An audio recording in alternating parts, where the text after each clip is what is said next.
Last night was an electric orange Friday, and the Giants won their most important game of the year. But now, tonight is the most important game of the year, and it features two of the best arms in the majors. 17-game winner Ian Kennedy goes for the D-backs, and he'll face off against Giants ace Tim Lincecum. It's Game 2 of the NL West Showdown next.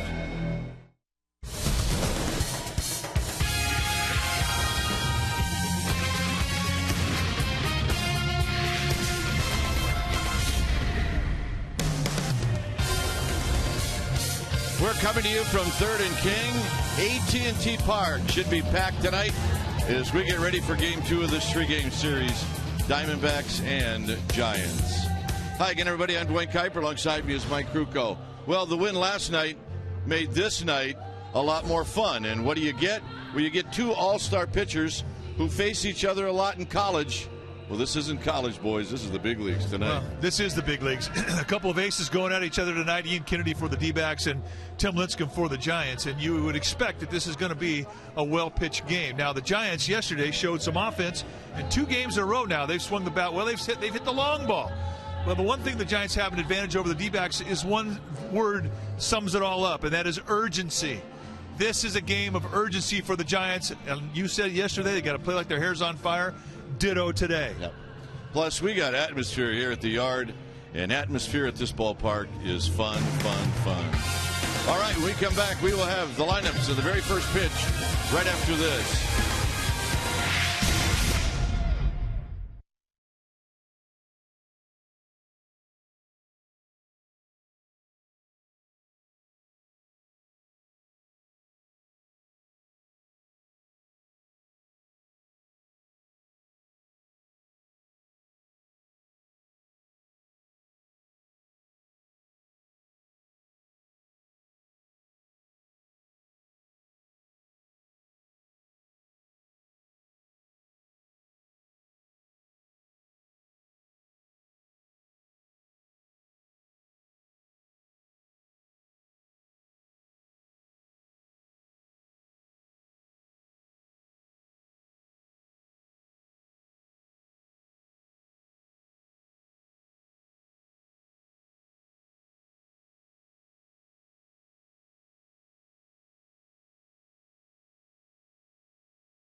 To you by AT&T and by Toyota. Check out the great deals at your local Toyota dealer today. Beautiful night here at the ballpark as we get ready for Game 2 of this 3-game series. Our game time weather is brought to you by the Santa Cruz Beach Boardwalk. Get to the beach. The admission-free boardwalk is open daily. 64 degrees here at the Yard. Winds at 13 miles per hour. Humidity at 67%. It is foggy and cool, and it is a good night for a win.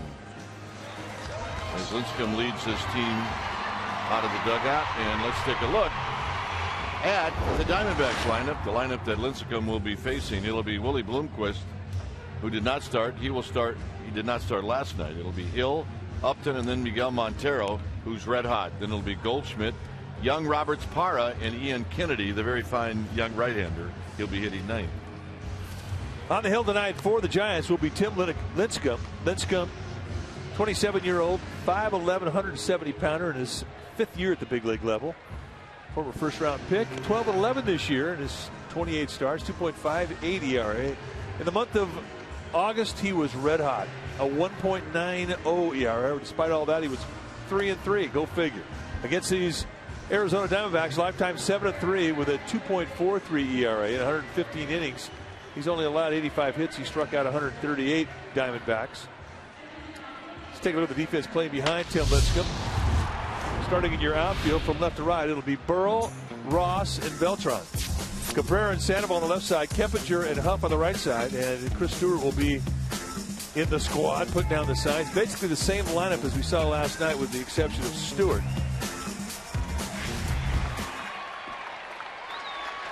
So right off the bat, we'll keep an eye on Lincecum to see how he approaches this first inning, whether it's in the windup or out of the stretch. As Willie Bloomquist stands in, and the first pitch is a strike. So we get started at 6:06. Bloomquist hitting .266 with 4 home runs, 21 RBIs, and a swing and a miss, nothing in 2, and that was at 94. Hunter Wendelstedt, the plate umpire, is a low ball guy, and he can be tight early in the game, but you can loosen him up if you pound that strike zone early. Lindquist fouls that fastball back. It'll be Knight, Lane, and Davidson from third, or check that, from first to third. Aaron Hill and then Justin Upton. Got him for the fastball, and that's how this game gets started. It is a little tough to see right now. Now Tim Lincecum knows this. 4 straight fastballs, and the 4th one above the hands on the inside corner gets him to chase. Now watch the hand release as he plants that stride step. This is out of the stretch, or out of the windup rather. He plants, and where's his snap? Is it out in front of the foot? And it is, and that's something he had a problem with in his windup the last time. And that was our Ultra Bowl, brought to you by your local Toyota dealer. 5 pitches, 5 strikes. Hill hitting .235, 7 home runs, 52 driven in. And there's the first pitch out of the strike zone. Upton on deck. Enthusiastic crowd tonight, as you would expect, after the Giants beat Arizona last night 6-2. 2 balls and 1 strike. Diamondbacks had won 9 straight until last night. They are 4-9 against the Giants this year. And it's 3 balls and 1 strike. And that's the first split that he's thrown. First specialty pitch of any kind that he's thrown.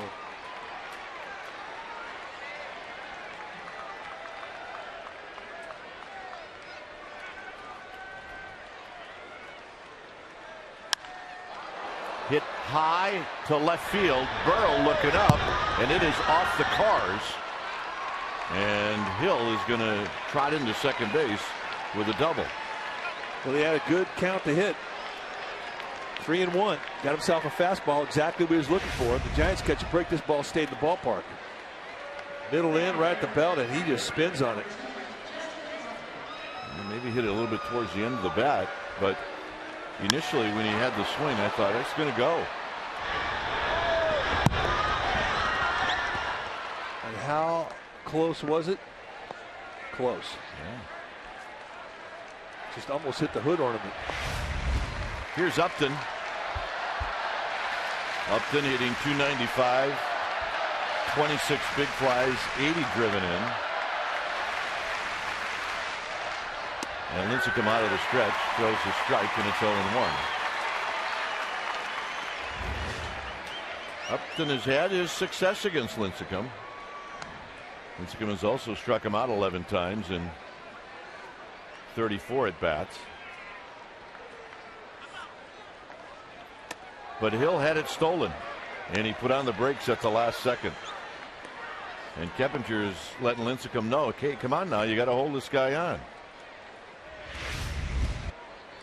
Lincecum never looked at him, and it's a characteristic that he has had since he's come to the big leagues.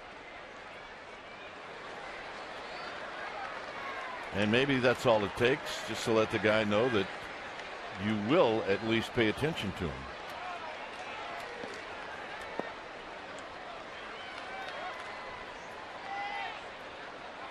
And he spins around twice now to keep an eye on Bloomquist. He's got 15, or make that Hill. Hill's not a guy you would expect to steal a lot, but if the guy's not going to keep an eye on you, he could go. 1-2. Get a hard slider down below the zone. He gets up in the chase.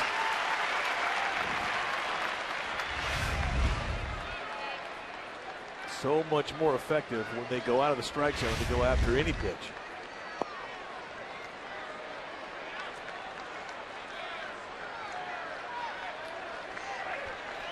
One and two to Upton.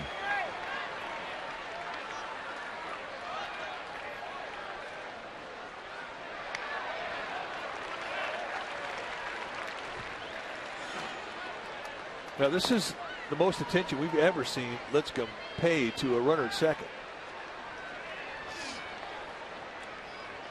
It's exceeding his own personal record.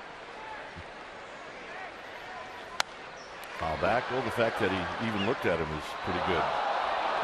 There were times where he would go 6 pitches in a row and never look at the guy.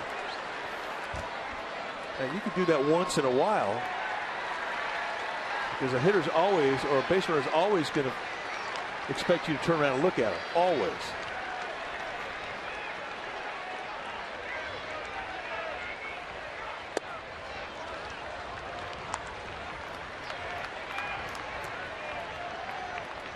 Montero waiting on deck.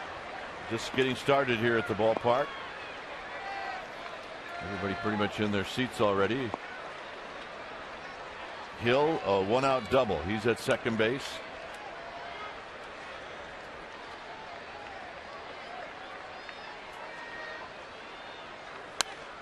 Another foul back.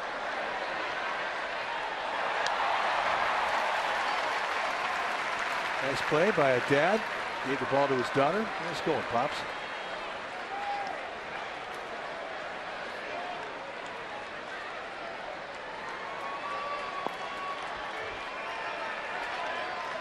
Ross shading Upton a couple of steps towards right center field. Got him. See ya. And he's still looking for a changeup or something else, but he wasn't looking for a fastball.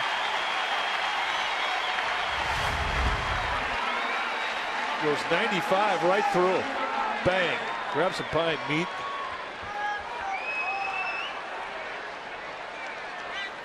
That just tells you what he'll do in 2 strike counts. He will definitely guess with you.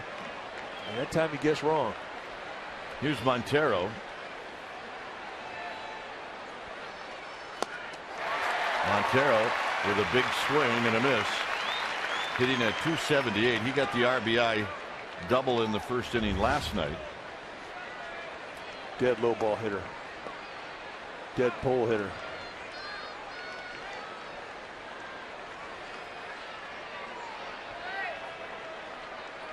Lincecum a long look to second, and that's a bit wide. It's 1 ball and 1 strike.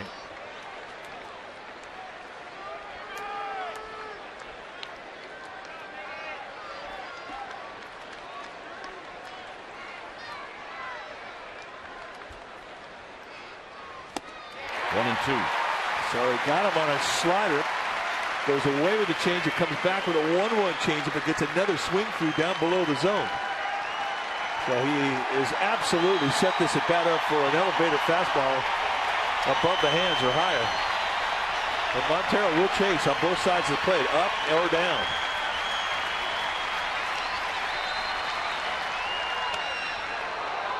And There it was.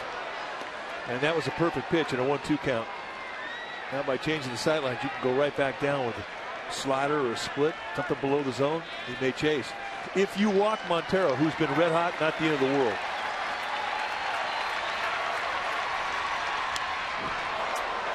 Challenge him with a fastball belt high. It's 2-2. Ball going everywhere. He got away with one, but he'll do that. They set that target on the inside corner. And at times he'll throw that two-seam fastball, which he likes to throw. About 70% of the fastballs he throws is a two-seamer. And it'll slide all the way across the plate, and that's exactly what that did. It went right out there in the middle of the plate, and he got away with that one. 2-2. And Montero just got a piece.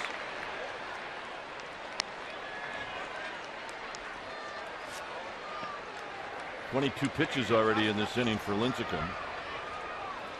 Same happened to Matt Cain yesterday, where he had a high pitch total in that first inning, but at the end of the ball game with the win, Cain went 8 innings. Popped him up. Huff says, I got it. Side retired. Giants are coming up.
Very similar to last night's lineup. Ross, Keppinger, and Beltran. Big night last night as Beltran went 4 for 4. Then it's Sandoval, Burrell, and Huff.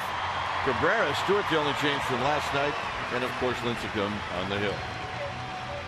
On the hill tonight for the Arizona Diamondbacks will be Ian Kennedy. Kennedy, 26-year-old, 6 feet tall, 190-pounder. In his third year at the big league level. And there you see what he has done this year. In 28 starts, 17 of 4, 3.03 ERA. He is quality. 161 strikeouts against 41 walks. And there's not a whole lot that he can't do with the baseball. Got a great feel. Fastball, they'll go 88 to 92, 2s and 4 seams it. He's got a curveball. You'll see a lot of that pitch early in the game. A slider and a changeup. He'll throw anything at any time with excellent command of both sides of the plate. First pitch to Ross, and Ross takes a strike. Cody Ross 2 for 3 last night, knocked in a pair, scored a pair.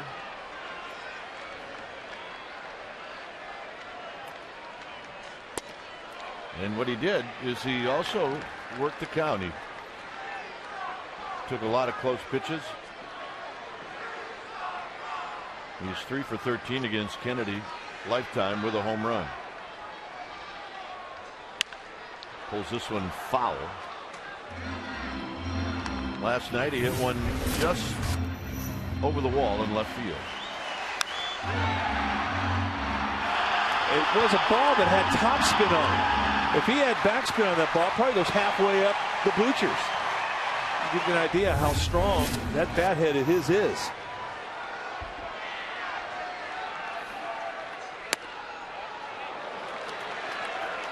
Kennedy thought he had strike 3. Kennedy wanted it. There's no doubt about it. Mike Dwayne thought he had strike 3. A little bit low for Hunter Wendelstedt. That's a strike. I mean, if you're Cody Ross and it's there again, I'd swing it. Yeah, exactly. I wouldn't count on that being called a ball a second time.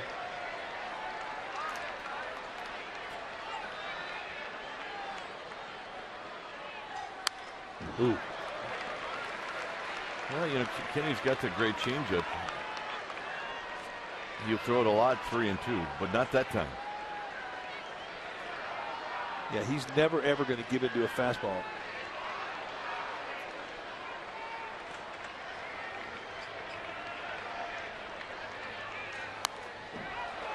He's on him. And he was on everything he saw last night. He had an 0 for 16 going into the last night ball game. In his first at bat, he hit a bullet to third base. He was out. He almost hit a ball out of center field, hit it off the wall. It was a double. Then he hit the home run. Every swing he had, he was dialed. He never left his back leg. It's the best balance we've seen in his at bats all month. Lined out to left, where Parra will put it away.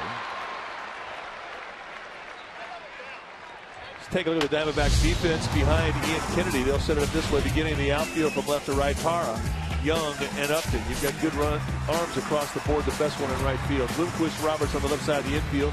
Hill and Goldschmidt on the right side, and Montero will be in the squad, putting down the signs.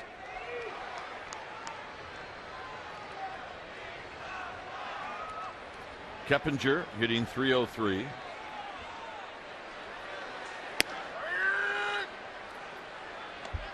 Six home runs, 31 driven in. He's 1 for 8 against Kennedy. You see his last 3 games, however, he's got a good swing going. Look out. He almost knocked it out of the park last night. It ended up being a double. Just about 3 feet from getting out of here.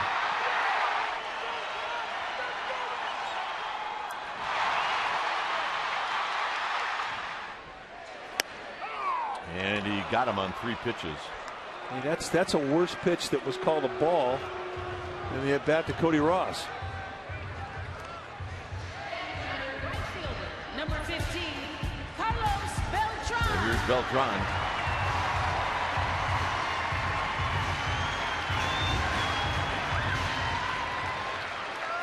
.290, 17 home runs, 73 driven in.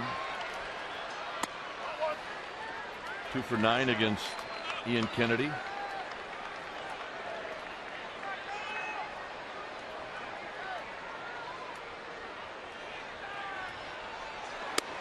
And he takes a strike at the knees to even the count. Giants are 40-30 at home. They've done well in the National League West, where they're 30-18. Think about Kennedy when you watch him pitch. When he misses the strike zone, he does not miss by much.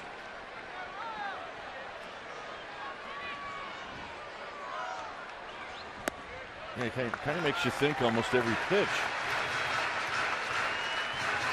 3-1 to Beltran.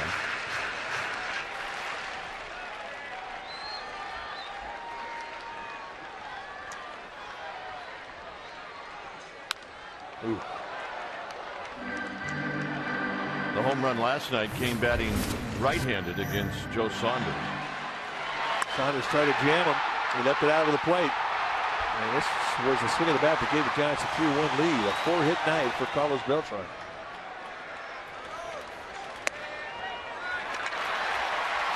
And Kennedy upset. He thought he had strike 3. I mean, you can't blame him after he saw the strikeout pitch to Keppinger. Here's our Farmers Insurance report card. Carlos Beltran, highest career average against Major League opponents. Against Arizona, .358. Then Cubs, Texas, and then the San Francisco Giants.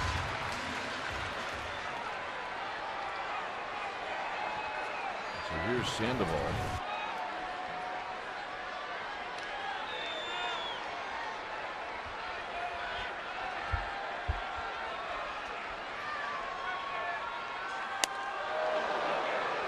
A lot of fastballs here in the first inning. Right above the hands. Bochy was talking about how amped up Pablo Sandoval has been getting in these games.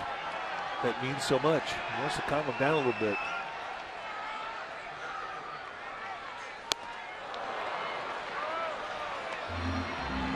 Kennedy just reared back. Well, just like that, it's 0-2. There's that Burrow.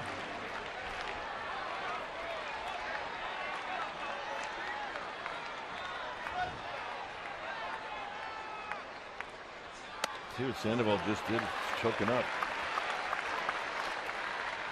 He missed the first 2 fastballs and he went an inch up on the bat. Yeah. Usually he's got that finger on the over the knob. He wraps it. There's your choke up right there.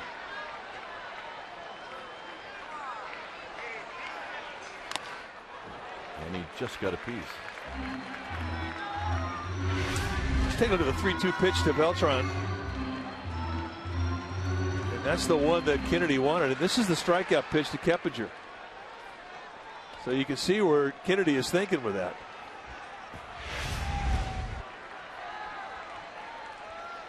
Or Keppinger needs to go up there with Beltran's jersey on.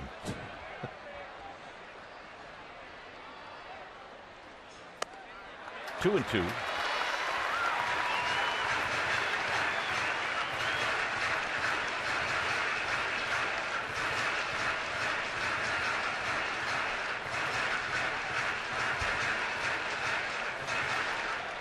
Kirk Gibson has this Arizona team 5 games up in the West.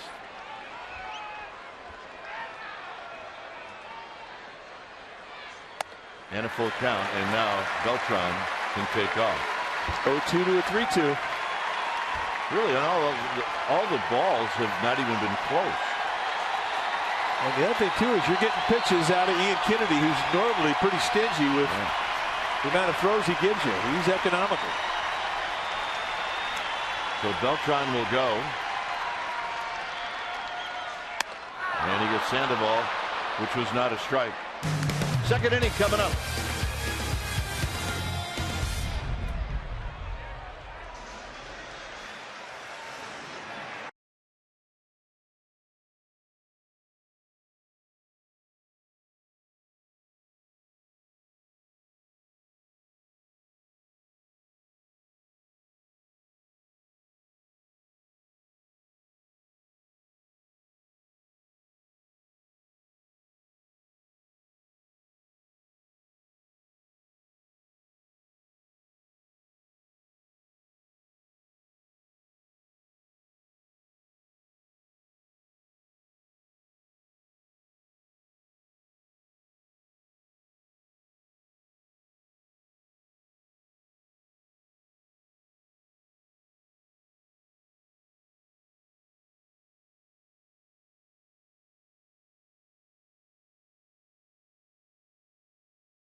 Nothing, second inning. Goldschmidt, Young, Roberts facing Tim Lincecum.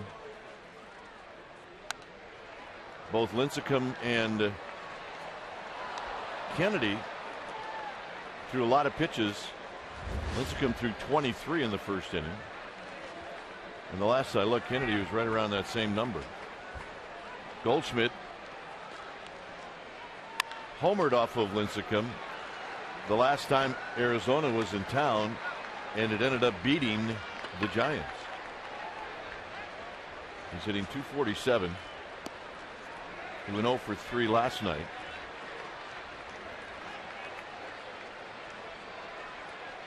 And it's low and away, 1-2. Young is on deck, and then Ryan Roberts. Lots of power from this young man.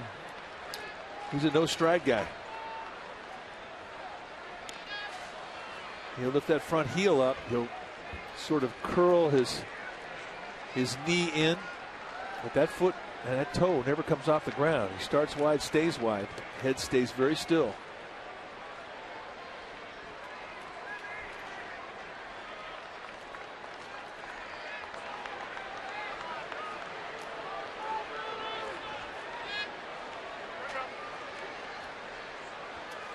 Two-two pitch. Here it is. And now 0-2 to 3-2. This was the home run.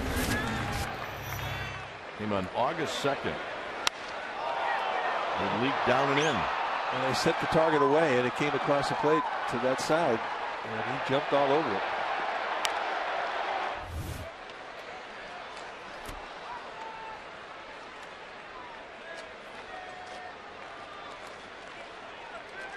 And Goldshmidt really gave this D-back team a shot in the arm when he came out of the minor leagues. He did. Shot foul. So more pitches. The league has figured him out a little bit. It is reflected in his average of 247.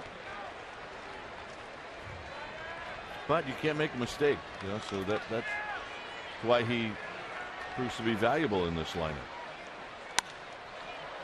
And another pop-up, and another one out of play. You made the comparison when you first saw this guy on August 2nd to his hitting style. Really reminded you to the style of Jeff Bagwell, former Astro, and probably will be a Hall of Famer. Should be a Hall of Famer. Got him.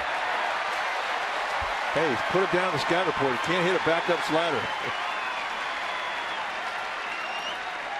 Well, it's something he was looking for. Right above the hands. I mean, that might even have been a split. Watching the rotation on it. Knuckleball. That's what Goldschmidt's thinking. What the heck was that? Here's Young. Young takes high and ended up being an 8 or 9 pitch at bat.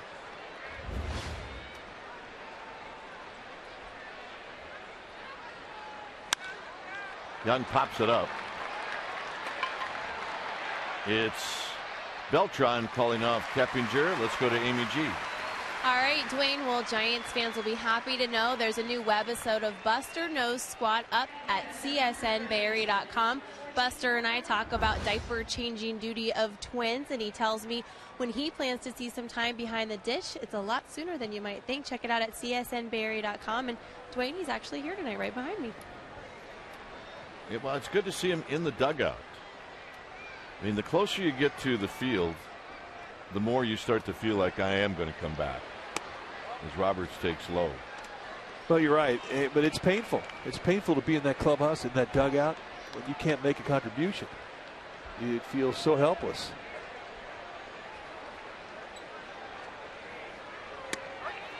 Roberts takes a strike. Not a whole lot of history between Roberts and Lincecum. 1 for 3. 1-2. Nice, easy 94. The ball's really coming out of his hand. Nice. I mean, that's as good a velocity as we've seen. And he's not overthrowing it either. I mean, that's not max effort. He's got another 2 or 3 miles per hour he could really hump up on to get.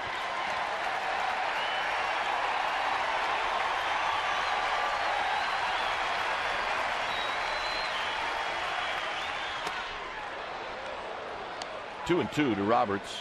Curveball. 17 home runs, 52 driven in. I think he throws that every once in a while just to bring back memories of when he was a rook. That was all he had when he first came up. That, the fastball, go get him. That'll do it. Pat Burrell will lead things off.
season ticket holder, go to 415-972-2298 and call right now.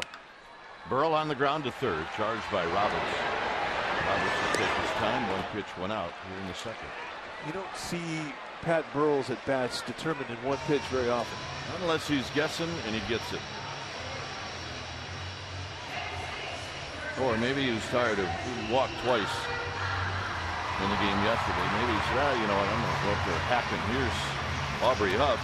If anybody's got decent numbers against Kennedy, it's Huff.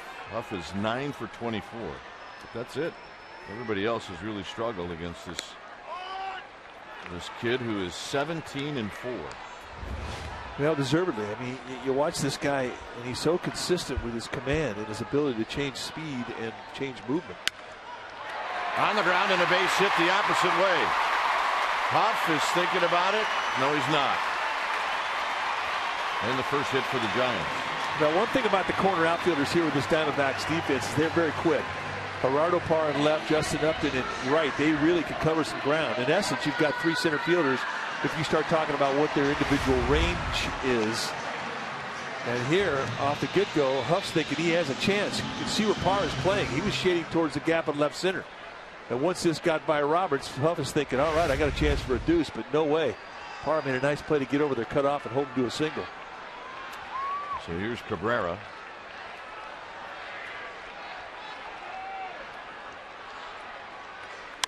Cabrera, the base hit to center field.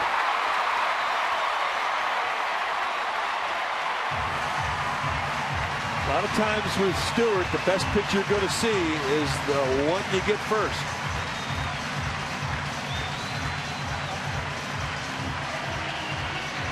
Yeah, Kennedy probably not going to give you too many first pitch fastballs to hit. So here's Stewart. That first strike, he will challenge you. They come in a 1-0 count, maybe 0-0, maybe 2-0, but that first strike, when he needs it, that's your best pitch. And that fastball is high. You watch Stewart's batting practice today, and all he was trying to do is go back up the middle. He didn't try to get long one time. This guy's got the spirit. Attitude, baby. It's like his mom. 1 ball and no strikes. Make it 2-0. Lincecum to follow. If you're Stewart, lean on this one if it's a good pitch.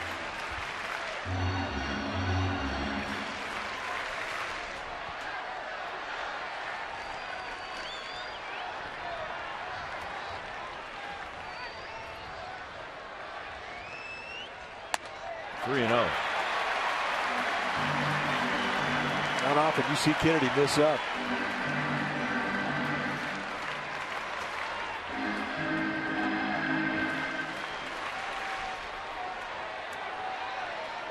Huff at second. Cabrera at first.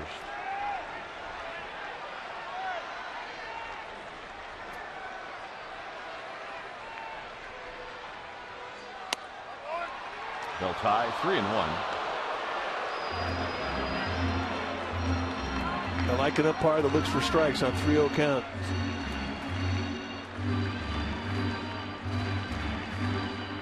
Well, Hunter's dad, Harry, did all the time. He did. I loved Harry. 3-1 to Stewart. 3-2 to Stewart.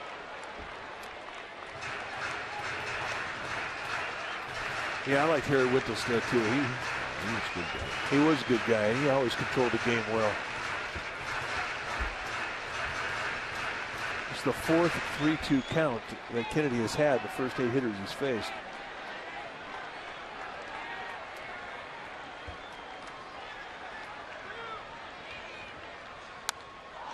All back.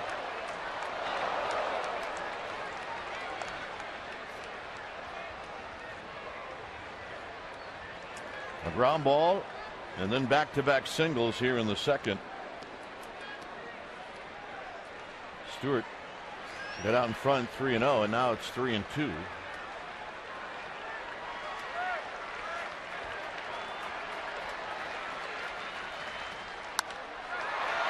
Into shallow center field for Young.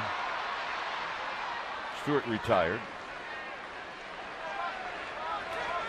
And here's Lincecum.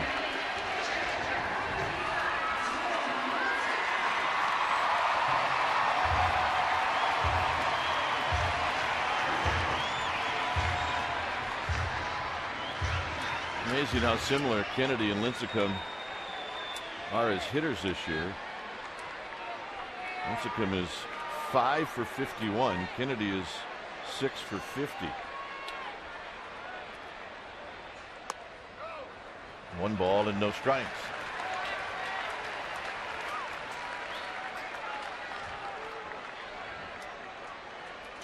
It's where you really can help yourself out. He gets a base hit right here. That is a big time ouch to Kennedy.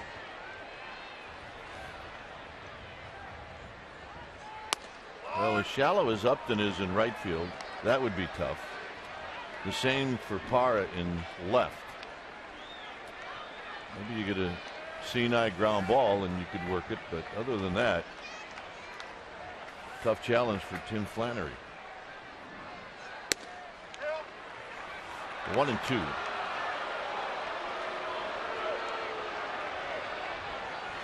Yeah, if he hits a crisp line drive to any of the outfielders, there's no way Flannery will send Aubrey Huff. There's no way.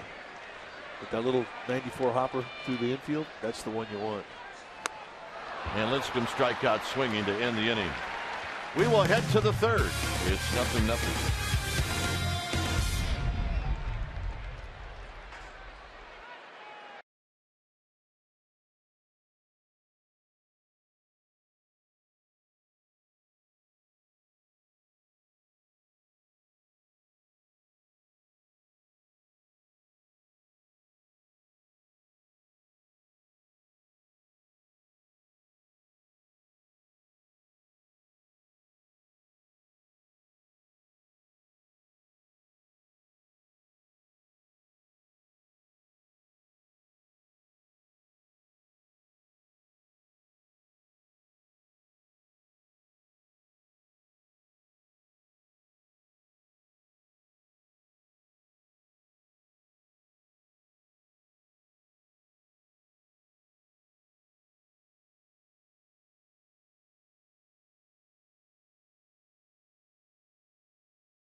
Fresh ass Krukenkite. Carlos from Newark wants to know, do you bring your family to the ballpark during the season? Well, our family now, they can drive. We don't have to bring them. But when they were little, absolutely.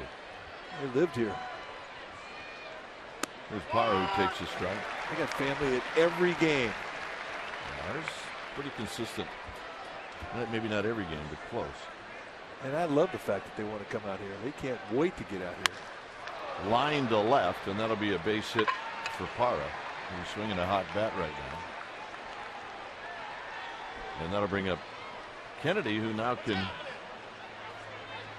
lay down a bunt. She loves her Giants. Yes, she does. That's a big sign. That's a sign it's about bigger than she is.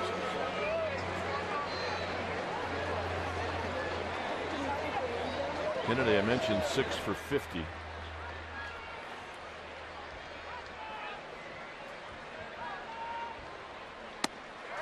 And he takes a strike. He's got 8 sacrifice bunts. So that means he knows how to do it. Yeah, you have 8 for a year. That's good. Sandoval cheating really close in at third. And Parr gets back easily. Both teams with 2 hits. The Giants have stranded 3.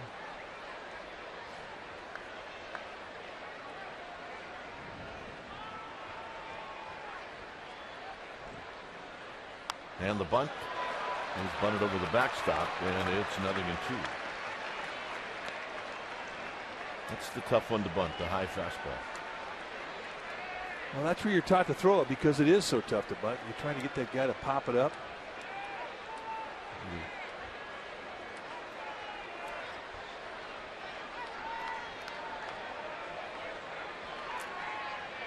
Sandoval still thinking that Kennedy might bunt.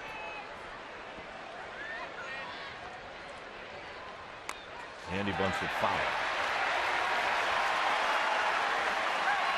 5 strikeouts for Lincecum, first time through the lineup.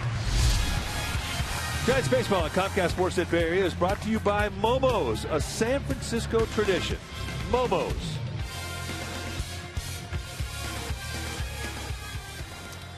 Blomquist struck out to start out the ball game.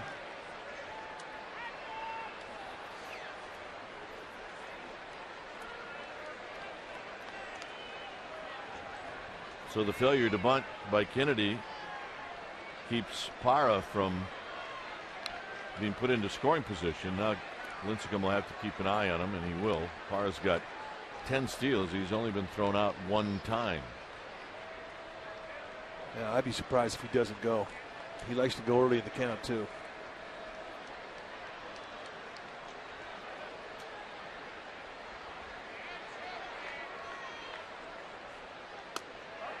Outside corner, and it's 0-1. Good curveball. Curveball's nice and crisp tonight. We haven't seen him use this pitch a lot in the last several starts.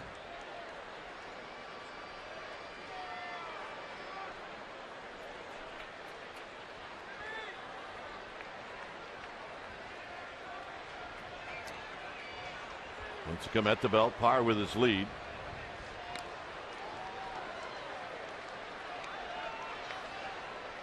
.45 pitches for Lincecum.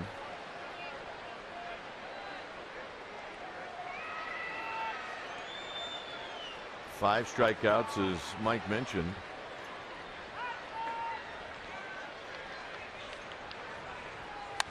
On the ground, foul, 0-2.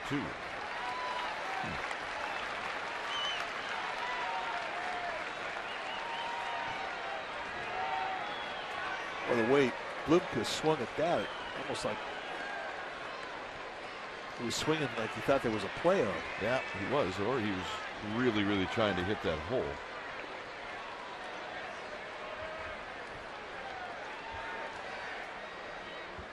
On the ground could be a pair. Cabrera, Keppinger. Keppinger, Huff.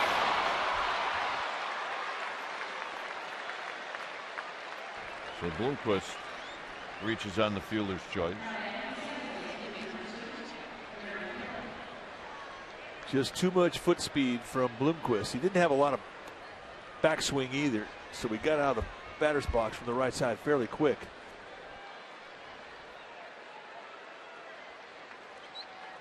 Here's Hill. Hill doubled in the first, doubled off the cars in left field.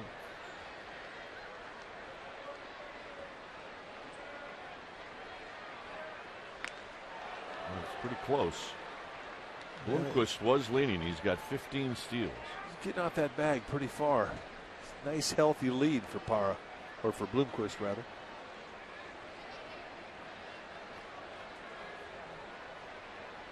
For a leadoff hitter, to me, this is an automatic steal situation.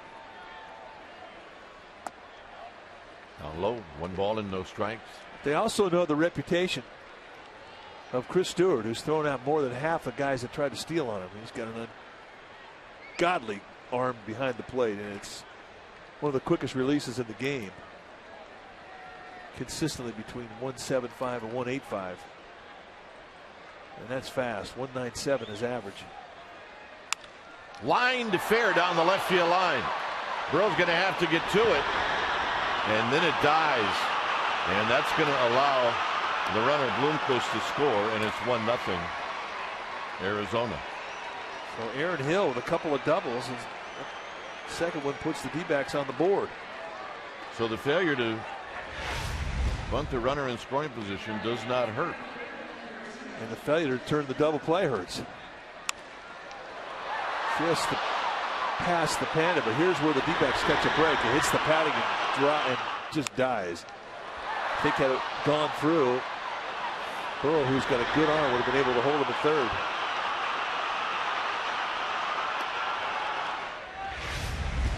So here's Upton. Upton struck out looking in the first.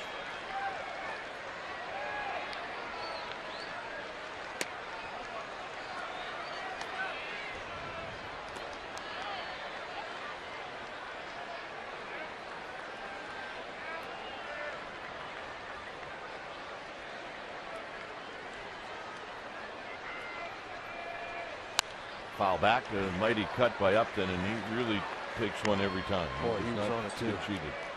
Well, you can always sense when an at-bat is a big at-bat in a game just by how quiet the crowd gets. And right now, this place is quiet.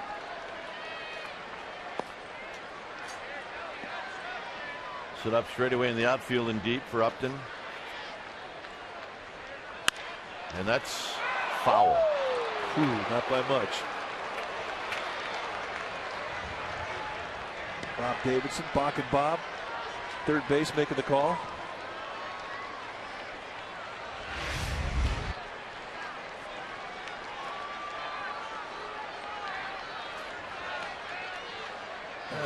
Sandoval helping him out a little bit.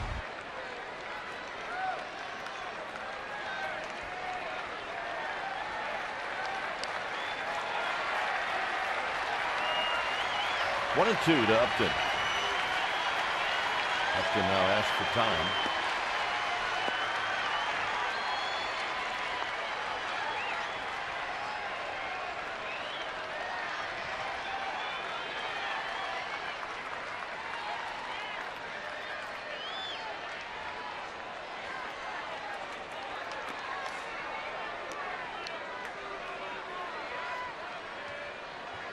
Stewart.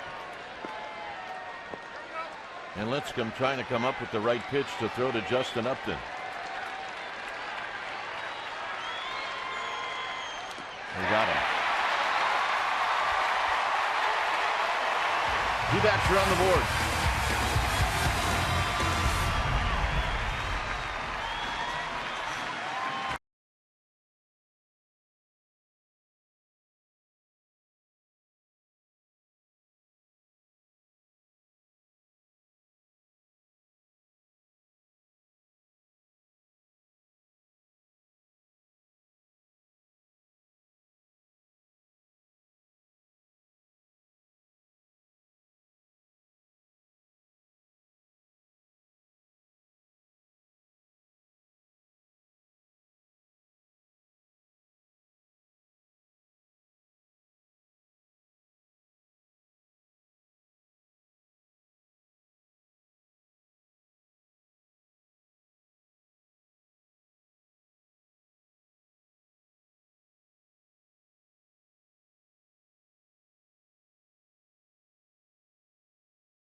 Of Brian Stowe's family were escorted by Jeremy Affelt to help throughout the ceremonial first pitch. They've joined Barry Bonds in the stands this evening, and Brian Stowe continues to recover, and you can continue to help support. He has an extended care fund and an education fund established by Barry Bonds.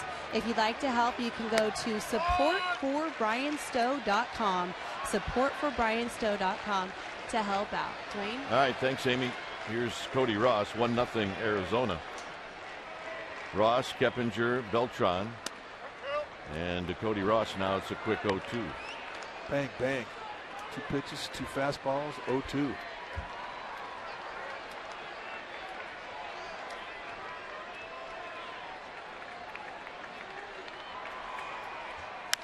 And a base hit to left field. And it comes on an 0-2 pitch. And when he's swinging well, it doesn't make a difference what the count is. All right, McDonald's True Stories, this date in Giants history. In 2004, the Giants defeat Arizona 18-7 at AT&T Park. Edgardo Alfonso and JT Snow combined for 9 hits, 8 runs. Barry Bonds hit home run number 39 on the season. The 18 runs still stand is a Giants record against the D-backs. Take half of that. I'll take a third of it. Yeah. Here's Keppinger. Keppinger struck out looking. He'll pop this one out to right field. Upton will put it away. 1 pitch, 1 out. And here's Beltran.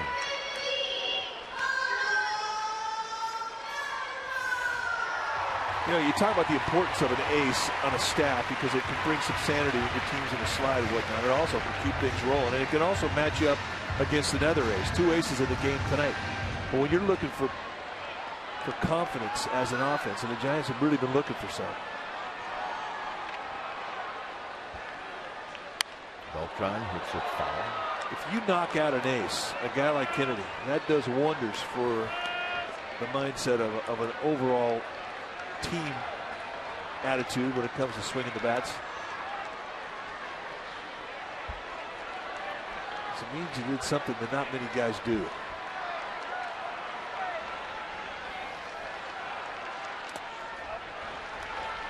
Montero did a good job at keeping it close. Don't be dogging mom now, but thanks for the hello. It's a happy bunch. 1 ball and 1 strike. Beltran drew a walk in the first.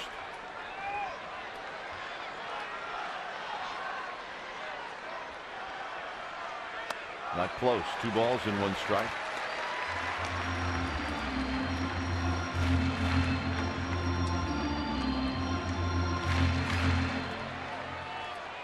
Alan Trammell on the left. Skipper Kirk Gibson on the right.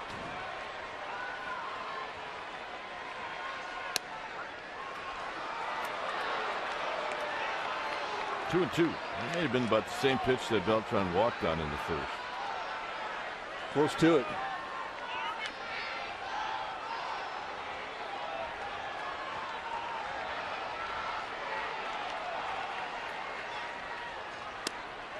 Snap throw to first, and getting back is Ross.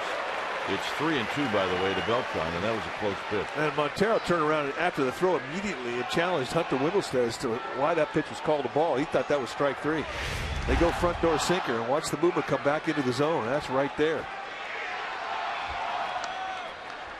So now Ross should be going. It's 3 and 2.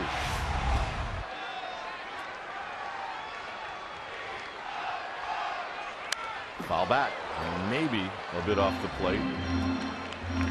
Beltran not waiting around. He expanded.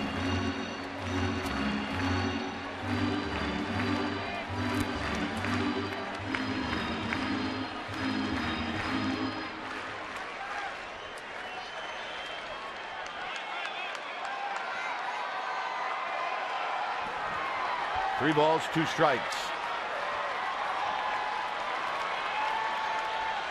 Ross goes, swinging a drive to right. Over the head of Upton, and it kicks off the wall. They are going to hold up Cody Ross as the throw is cut off. 2nd and 3rd with 1 out. He's hot. And when he hits them, they backspin and they stay hit for a while. And that ball was crushed. Just goes down. I mean, what a great look at a very well-balanced, classic swing. Stays flat in that strike zone for a long time, and when he catches them right, even if they're down low in the strike zone, he can get backspin on them. Freddie Ross had to put the brakes on to make sure that it was over the head of Upton, and that's what held him at third. Well, Kennedy now in the strikeout mode. A ground ball up the middle will score a run for the Giants. Sandoval struck out in the first inning, and he saw a lot of fastballs.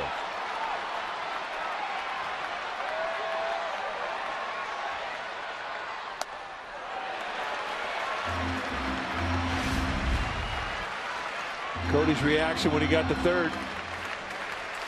It would have been a close play, even if he had not hesitated.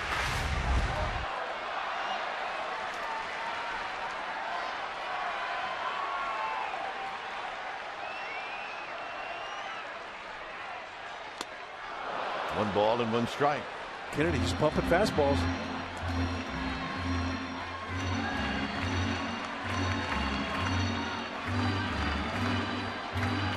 Not worried about changing speeds or changing location. He's just flat out challenging, doing a little country hardballing right now.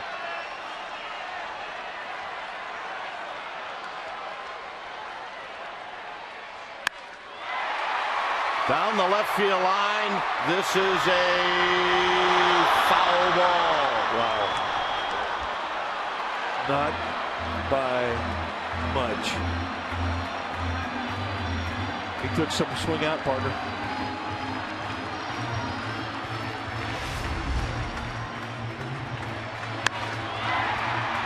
Just a little bit too much slice on it. And how close was it? Oh my word.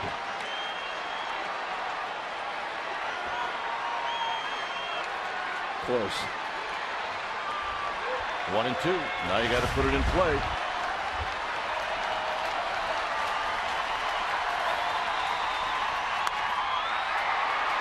Center field. Young will catch. Ross will tag. There's the catch. The throw will go to third. This game is tied. What a great at bat. I think Mikey even choked up a little bit more. I think you're right. I mean, from his first swing in the at bat to his last swing, he took out a bunch, and he got the job done. And against a guy like Stewart, I mean, you cannot let those opportunities go by. You have to make whatever adjustments you need to make to get the job done, and Sandoval did. Here's Burrow. Burrow bounced out in the second.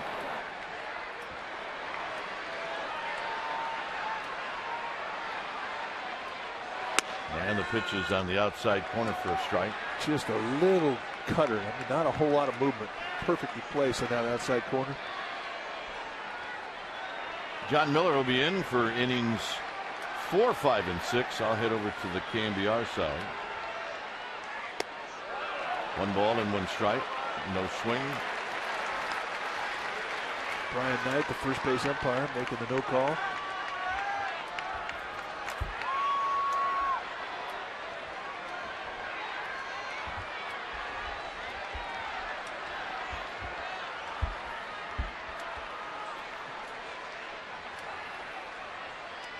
For the backstop. Beltran to third.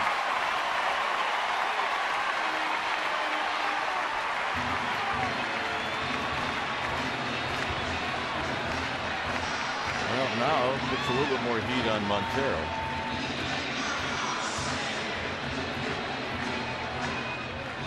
Hey, they're playing his song.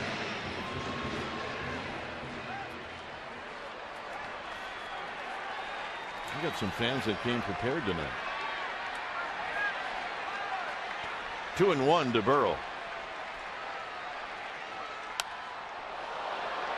2 balls, 2 strikes. That pitch is up.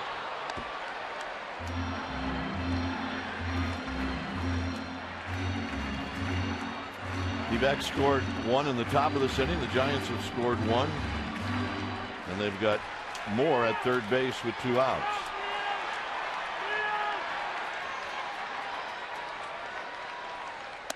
And Burrow did not swing, and Kennedy can't believe it. Oh, Mike. Well, let's take a look. Did he go? Yeah. Giants catch a break. Love to see another pitch.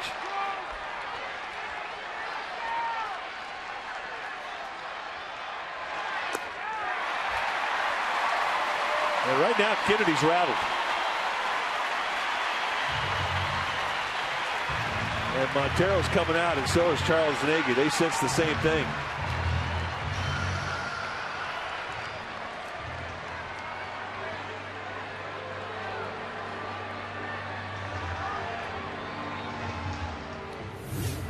Aubrey Huff hit a home run off of Kennedy earlier this year. Got him on a changeup.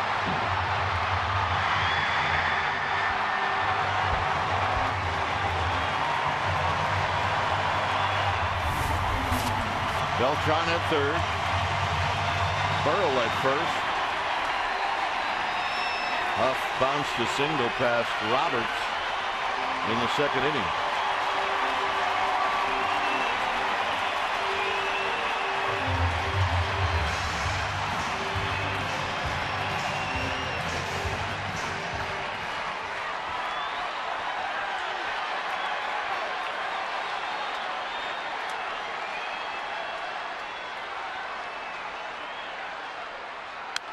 Out of play.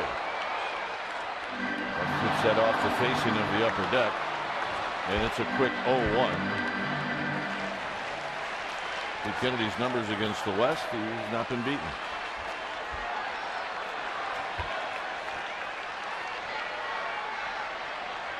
Oh, 0-1 to Huff. And that's above the belt to even the count. Pitch count very high through 3 innings for Kennedy. I mean, he's averaging over 20 pitches an inning, and that's good news.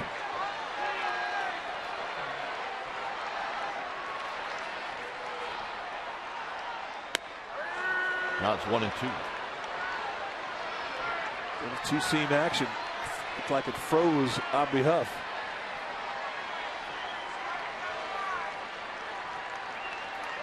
Beltran at third. Burrell at first.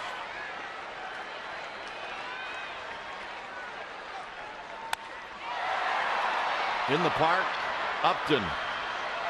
This will retire the side. John Miller will be in. We have a tie ball game.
Of the American Heart Association, and our goal is to promote healthier lives free of cardiovascular diseases and stroke through the creation of the Giants Heart Walk team. The walk will take place on Friday, September 16th. For information and to be part of the Giants Heart Walk team, visit sfgiants.com/heart.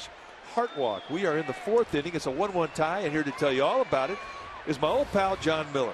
All right, thanks, Kruk. And Miguel Montero leads off. The Giants with a change in the outfield.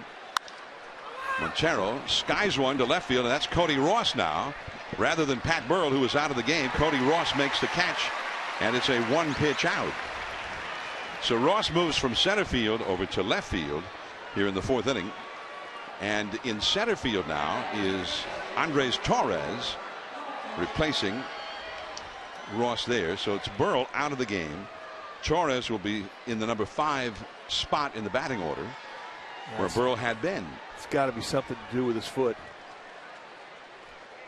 When he ran out the ground ball to third in the 2nd, he acted as though maybe he had done something to that foot or was feeling some pain, but he stayed in, got the walk, and now after being out there the rest of the inning at first, he is out of the game. So hopefully we'll get a report on that as Goldshmidt takes the ball in the dirt. 2-0. Both pitchers with some high stress innings already in this game. Remarkably, the Giants have coaxed 64 pitches out of Ian Kennedy in only 3 innings. That one is hit out toward Death Valley. Racing back Torres. Still going. It's gone. Wow. A home run for Goldshmidt, who also hit his first major league home run in this ballpark against Lincecum a month ago. And now he does it again. And that is big fly country. 2-1 Arizona. Well, if you want a testimony to how much power this young man has, that swing should tell you all you need to know.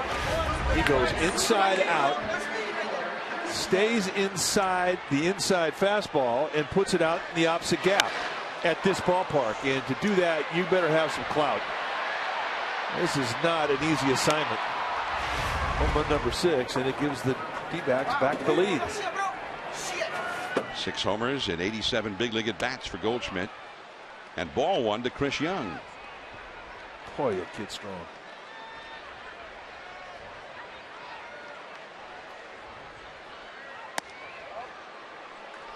Two and 0.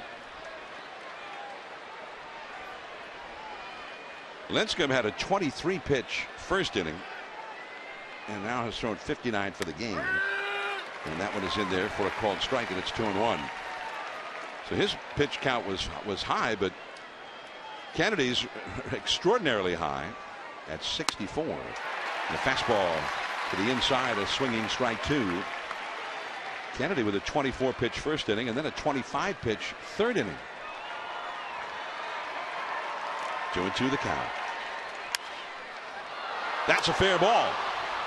Another curveball hit for extra bases down the left field line. And Young is into second with his first hit of the game and of the series. Well, it figured to be a low-scoring game tonight between Kennedy and Lincecum, but what we didn't figure on was all the pitches these guys are throwing. Well, and the umpire, I think, at times the pitchers have been at odds with Hunter Wendelstedt, especially those pitches around the knees. So, and they both feel like they've been squeezed at times. Well, and there's been inconsistency down around the knees. So, I mean, that's another concern that the pitchers and the hitters have. So here now is Ryan Roberts, runner at second, 1 out. 2-1 Arizona, back ahead.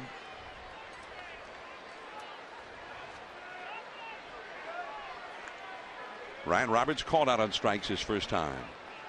Lincecum in the second inning started throwing that curveball, and he's thrown a lot of curves tonight. Breaking for third is Young. He has a lot of speed. Cabrera throws out Ryan Roberts. So 2 down, a runner at third. The 8th base hitter, Parra, coming up with the pitcher behind him. Now batting left fielder, number 8, Gerardo Parra. Well, this is a couple that are getting over a severe stroke. They're here.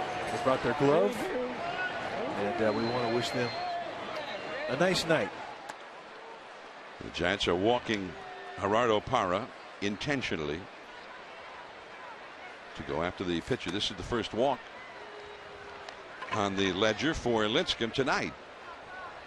That was Kent Pierce, John, a big Giants fan who's really recovering nicely from his stroke. And his goal was to get out here to the ballpark. And he said he's going to bring his glove because, as we say, when you bring your glove, you get a ball. So he's anticipating a ball. Well, we're thrilled to have him out here. Glad to see he's feeling well enough to make the tread. So the intentional walk, and here comes Ian Kennedy, who struck out, fouling off a bunt for strike 3 back in the 3rd inning. 2-1, Arizona leading Lincecum and the Giants. Young at 3rd, Parra at 1st. You've got to keep an eye on Parra.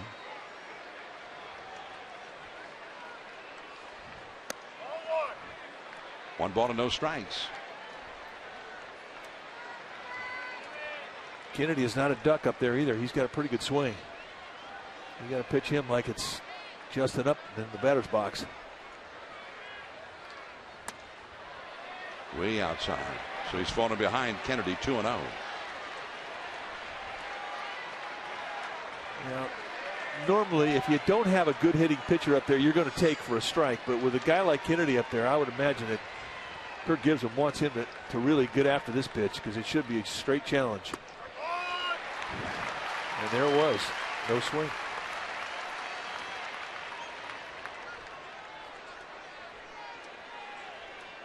Two and one now. Willie Bloomquist on deck. That one he took a shot at, and it didn't work out.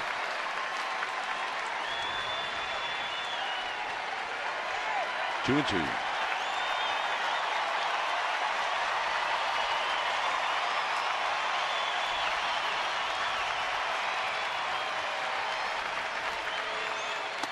He struck him out. But a long inning for Lincecum. 20 more pitches. The D-backs back ahead.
TNT. The question tonight: name the 3 players that led the National League in runs scored in 1988.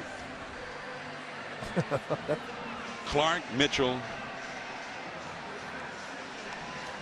I'm starting there. Well, those are 2 pretty good guesses. Gibson. You could be right.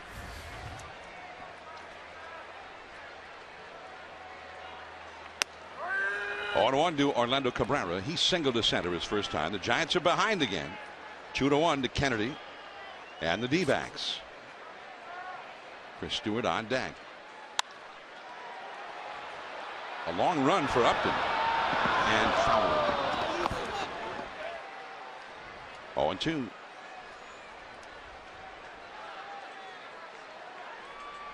Upton can cover some ground, and so can Parra over in left field. I mean, with these 3 outfielders, they're all capable of playing center field.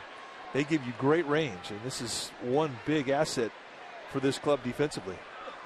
It's tough to get one through the gaps on them.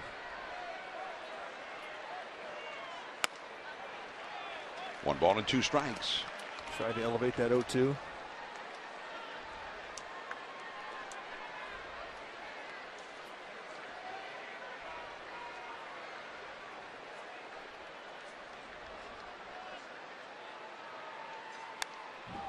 Back to the screen. Got in the hands that time. Fought it off. 1 ball, 2 strikes. Giants have 4 hits against Kennedy. He's also walked a couple, thrown a wild pitch. And has worked hard to get the 9 outs that he's recorded. And that is too high. The Giants have been very patient. But that's a big part of his game, right? He likes to get ahead of you and make you swing at pitches that aren't strikes. He's a control guy. He has not walked any more than 3 in one game all year. Changeup. Good changeup. So that's his 4th strikeout of the game. 1 away here in the Giants' 4th.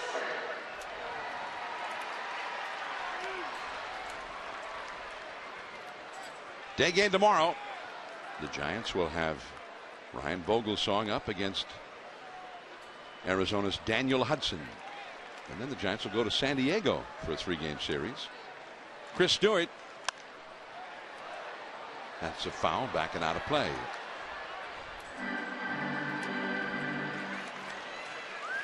Stewart hit a fly ball to shallow right center his first time. Well, the Giants fell behind, and you can tell the tension in the crowd here, how critical these games are for the Giants especially. The Giants fall behind, and the crowd gets very quiet. In the air, but it hangs, and Young, 2 down. Well, you're right about that. And you can always tell how big the situation is as to how quiet this ballpark will get.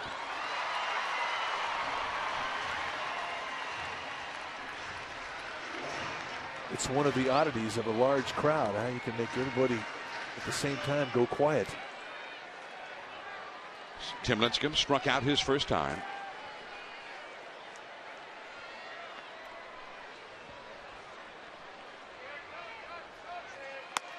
Strike 1. Lincecum has 7 strikeouts tonight in the first 4 innings.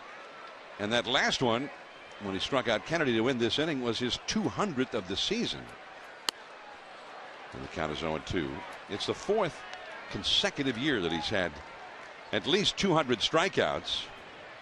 And he joins some select company, only Amos Rusi, the great Giants ace of the 1890s. Juan Marichal had ever done that in Giants history until Lincecum. He accomplished it here tonight. We'll be back.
Is sure to be fun. For the first time, the Giants are partnering with Star Wars to bring you Star Wars Days. There's a pregame costume contest. After the game, they're going to air Empire Strikes Back, and a great giveaway. It's Han Solo encased in carbonite on one side and Brian Wilson on the other. That's going to be a fun one. And if that doesn't sound good enough, well, hey, a portion of the proceeds goes to a great foundation, Stand Up to Cancer. John, Mike? I mean, Brian Wilson is encased in carbonite, just like Han Solo? Yeah. No wonder he's not pitching right now. Don't worry, he'll arrive in time to save the day. That's how the script is written. That's that guy, Jabba the Hutt. The bad guy. Here is Aaron Hill, who's hit 2 doubles against Lincecum, and he knocked in the first Arizona run with his second double of the night as Bloomquist is back to the bag. Bloomquist has 15 steals this year. Aubrey Huff on the bag with him. 2-1, Arizona leading, 5th inning. The big hitters are laying in wait. Justin Upton is on deck. And he crossed him up. Breaking ball, a slider, and or a curveball. So Stewart goes out to make sure that he and Lincecum are on the same page with the signs here. Well, meanwhile, we're going to ask and answer our trivia question brought to you by AT&T. Name the 3 players that led the National League in runs scored in 1988. Our survey says, well, it was Will Clark, it was Kurt Gibson, but it was Brett Butler and not Kevin Mitchell. Kevin Mitchell, 89. Led the league in everything in 89. Now a strike, and it's 1-1 to Aaron Hill. Knocked himself in 47 times in 89. 2-1 Arizona, 5th inning. Nobody out. Hill has had a look at Matt Williams, the third base coach. There goes the runner. Stewart's throw. The tag by Keppinger. He's out by plenty. You just cannot execute it any more perfectly than Chris Stewart does day in and day out. And for a big man, he's 6'4". He goes down, and the release and exchange is so quick that even on a good jump, Bloomquist out by a bunch. And you can see the accuracy to the throw. Right center field, Torres gliding across the green. 2 down. And look at the accuracy of the throw. Keppinger just get it, drop the glove. And Bloomquist has nowhere to go but back to the dugout. That's a thing of beauty. Had him at 1.88. 1.88 seconds. 1.88. From the time it hits his glove to the time it then hits Keppinger's glove. Is that the way that works? Yep.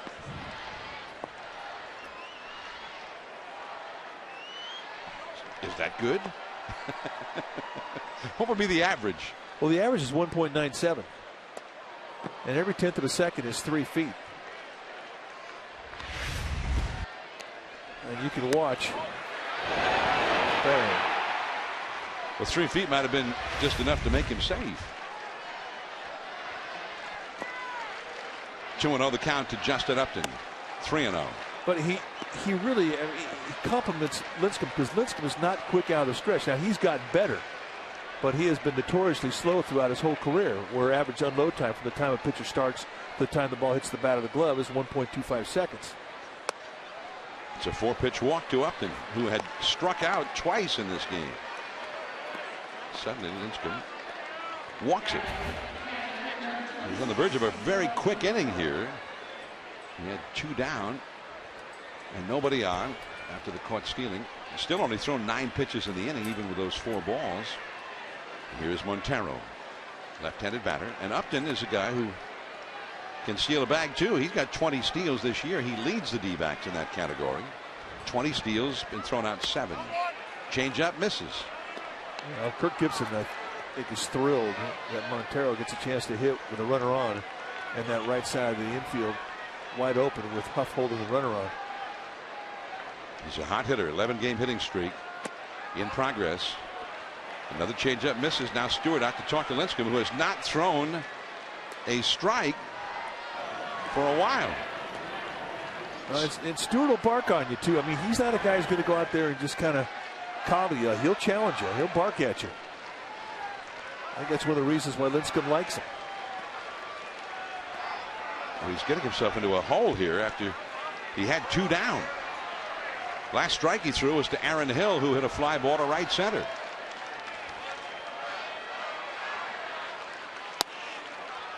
Three and 0. Goldshmidt, who was a rookie and a right-handed hitter, not quite as hot lately as Montero, the man on deck, and yet Goldshmidt has been poison for Lincecum. A home run again tonight against him. That's a strike. 3 and 1.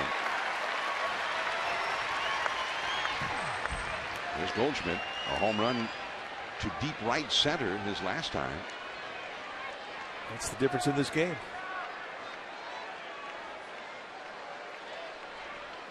And another walk. And now you're going to have to face Goldshmidt. And Goldshmidt could do some serious damage here. Already 2-1, the Arizona Diamondbacks leading. 2 men on as Righetti comes out to talk to Lincecum. An impressive swing of the bat. Watch this pitch go down and in. They set up away. And he inside outs at the opposite gap and takes on the deep part of the yard and hits it out of here. And for a right-handed hitter, they go the opposite way in this ballpark. And that's an impressive swing. That is a true testament to the power that he has. So Dave Righetti going to come out and serve 2 purposes. One, he's going to give Lincecum a breather here after having thrown 86 pitches, and it's going to allow Guillermo Mota a chance to get down to the Giants bullpen and get greased up a bit.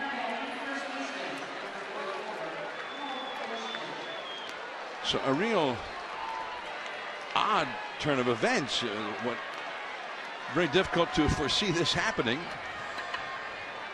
You got the second out, and then the runner caught stealing at second, and has not thrown a strike except the 3-0 pitch to Montero, and that ball has hit a mile foul.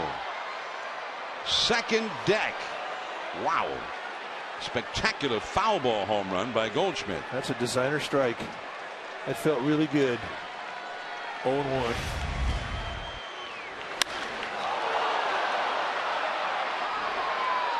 This guy's an axe man. Base hit to left. Upton has great speed.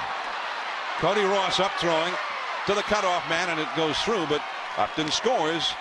That walk has turned into a run. Wow. And Lincecum, this is all getting away from him right now. Now the stunning turn of events after 2 were down with nobody on. Yeah, they throw right where they want to put the target. I mean, he nails the glove on this thing, and look at the elbows bend through the swing. So Goldschmidt doing a good job of beating the scout report. They want to try and jam him. Well, he put a swing on to beat that inside pitch. That's nice hitting right there.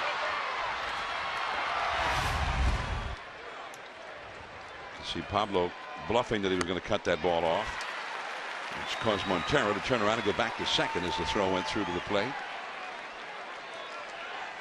0-1 to Chris Young. Another run is in for the D-backs. They have scored in each of the last 3 innings now and have a 3-1 lead. Chris Young really tweaked his wrist. Now Young is halfway to the third base coaching box. Where's he going? Yeah, I think he hurt his wrist on that swing. So if you walk 40 feet away from home plate, usually then your wrist starts feeling better. Well, I think he needed a little time there. 0-1 the count. 0-2. Now, if he goes out again, it takes 10 seconds. Then we got a problem.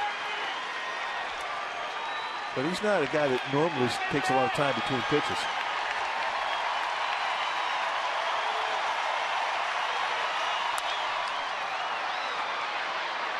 That was off the end of the bat in left center, Cody Ross. But 2 2-out walks and then a base hit. It's 3-1 Arizona.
Visit StubHub to search for hard-to-get tickets for the upcoming weekend series versus the Dodgers coming in next week. Even tomorrow, I guess you might be able to find a ticket or two. The Giants and D-backs finale. StubHub is the official fan-to-fan ticket marketplace of the San Francisco Giants. I'm John Miller, along with Dwayne Kuiper, Mike Krukow from AT&T Park. And the Giants trailing 3-1 now. Ian Kennedy back to work, and a cutter on the outside for a strike to Cody Ross.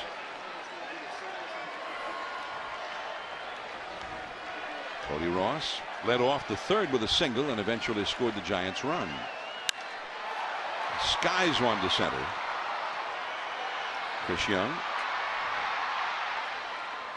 One away. Well, Giants baseball on Comcast Sportsnet Bay Area is brought to you by the Solar Company. The Solar Company. Call 877-60-SOLAR to schedule a free solar analysis today, or go to thesolarco.com. Giants are trailing 3-1. Last of the fifth, and here is Jeff Keppinger, who has been called out on strikes and flied out to shallow right. Carlos Beltran out on deck. That's a strike on the inside. And I think Keppinger did not care for that call very much. Well, he's had a couple pitches that have been questionable and not go against him. One cost him an at-bat in the first inning. Reach for that cutter away, and is thrown out by Aaron Hill. So 2 down, and the batter will be Beltran. We got word from the Giants clubhouse about why Pat Burrell had to leave the game. Well, indeed, it's the foot injury that has really dogged him the last half of the season, and that really is of concern to Bruce Bochy, because he knows the importance of having Burrell in that lineup. Carlos Beltran has walked, and then he doubled into that fifth archway, about the same spot where he hit a triple last night. And he takes a called strike from Kennedy. But on this night, the carom came out cleanly to Justin Upton, who held him to a double. Ooh, that was awfully close on the inside. Called a ball. 1 ball, 1 strike. Pablo Sandoval would be next. Trying to switch hitter, batting lefty. 2 down, nobody on. 3-1, Arizona leading here in the fifth. Yeah, Montero wanted to go back in there with hard stuff. Twice he tried to do it.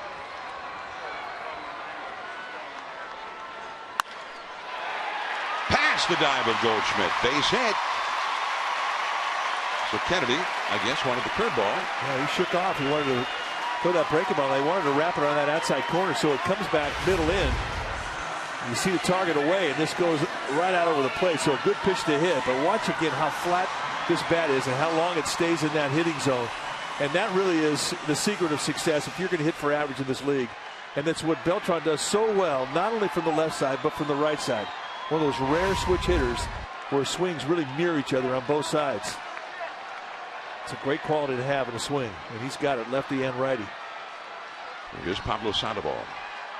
Possible tying run. He chases the high fastball, fouling it back into the second deck. Well, Kennedy is just pounding high fastballs to Panda. Giants looking for September fever. Pablo took a real high fastball and almost hit a 3-run homer right down the left field line. It just managed to slice foul by just, 5 feet or so. That will go back out of play. And quickly he's behind in the count, 0-2. Pablo has not yet reached base in this series, although he did get an RBI in the third with a sacrifice fly to center. So in the series, he is 0 for 5 plus that sacrifice fly. He is the possible tying run. Beltran at first, 2 down, 0-2 the count. There's that high fastball again. Plenty of room out there for Young. We head to the 6th inning. Let's get back to the hill, trailing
Arizona 3, the Giants 1. Here we go to the 6th inning. Lincecum to Ryan Roberts.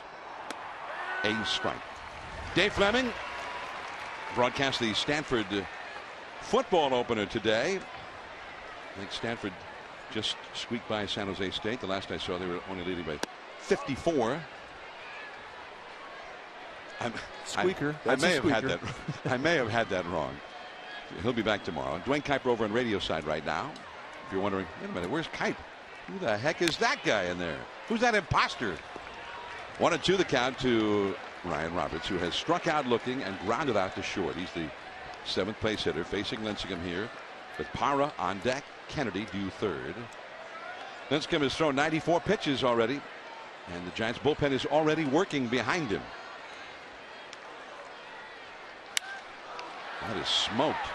High fastball drilled into the left field corner. Roberts will have a double.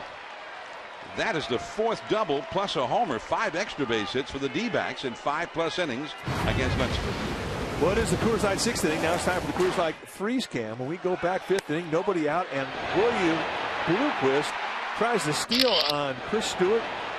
And Chris Stewart says, not tonight. That's our Coors Light freeze cam, brought to you by Frost Brewed Coors Light, the world's most refreshing beer.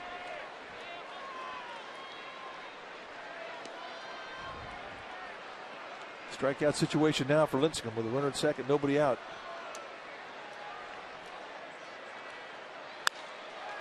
He does not get the strikeout. First ball swinging. Parra has knocked in the 4th run, and the ball gets away from Beltran. But Parra got deked into sliding into second base anyway. So it is now 4-1, and that's going to be all for Tim Lincecum, who gives up 2 doubles in a row here. And for the 2nd time this week, Tim Lincecum gets roughed up in his home ballpark. Lincecum got knocked around by the Cubs earlier in the week. So he's gone. Mota in.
Pitching change for the Giants when it's time for a change. Think Speedy Oil Change and Tune-Up. Your oil change, tune-up, and smog experts. Guillermo Mota in to relieve Tim Lincecum. 45th game that he's been in. 2-2, 3.93 ERA. He's had an outstanding season. Almost a 3-to-1 strikeout walk ratio. And has really done everything that he has been asked to do. One of the best longmen in the business. And Tim Lincecum, who has been such a reliable big game pitcher for the Giants. And tonight, Lincecum gets knocked around by the D-backs. 9 hits allowed in 5+ innings, including 5 doubles and a home run. A stunning number of extra base hits as Kennedy gets the bunt, but foul. He bunted at it. Bounced it foul behind the plate. That one took a big bounce. And Chris Stewart was ready to pounce on it and was looking all around at Fairgrounds saying, where is it? What happened to it? It disappeared. I think that's the worst feeling for any player. It happens to catchers more than anybody, is when you don't know where the ball is. A bit unsettling.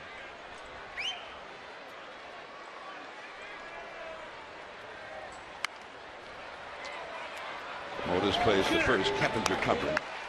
Perfect bunt. Mota didn't even look at third. He knew he had no play. Job well done. Good baseball. So with one out, the D-backs with a run home. They have scored a run in each of the last 4 innings, threatening another one here. Get the bat right at the top of the strike zone. If the ball's below that, bunt it down the third base side. And Mota never even looked at third. And he's aggressive. He's a good fielder for a guy 6'6". I mean, he does a great job fielding his position. But he knew there was no play. That bunt was too good. Here's Bloomquist, who is 1 for 3. The infield is in for the Giants. And a hit him.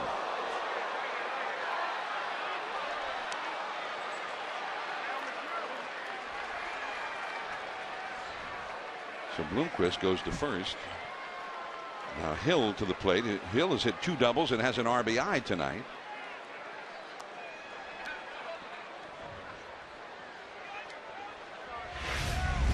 And he set up on that inside corner, throws a fastball, and just gets away. A little heat seeker right into Bloomquist, and he has nowhere to go. Ouch.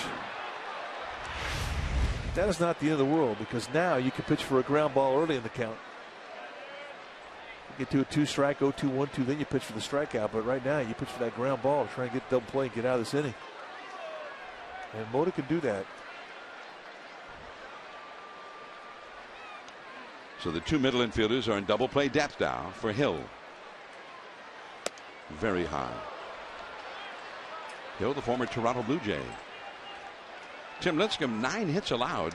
And looking through his start-by-start record for the year, there's only 1 game all year where he gave up more hits than that.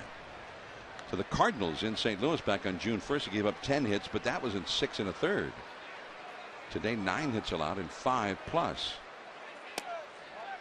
And there's that knee-high pitch called a ball. Yeah, that's right, when you need it to be called a strike, too. And Mota's thinking that same thing. He needed that pitch. A 1-0 changeup, and if it was low by about half a baseball. Not by much. 2-0 the count. 3-0. And you got the slugger, the big RBI man, Justin Upton, on deck. So since the bunt by Kennedy, strike zone has been elusive for Mota. Way outside. So now they are loaded, and the Diamondbacks' best hitter coming up. It looks to me like he's having a problem with his release point. I mean, he hits Bloomquist and really not close with the pitch that caused the walk to Hill. And now he's got to face the thumper with the bases juiced.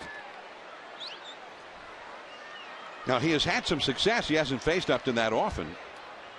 Upton, who has 2 grand slams in his career. Upton's had 5 at bats against Mota with 1 hit, and 3 times out of the 5 Mota has struck him out. Bases loaded, middle infield, double play depth. Strike 1.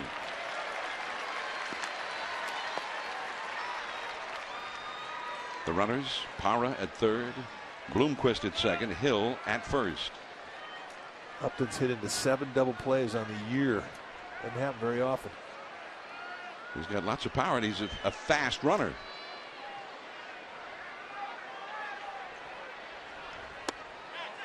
And the splitter low.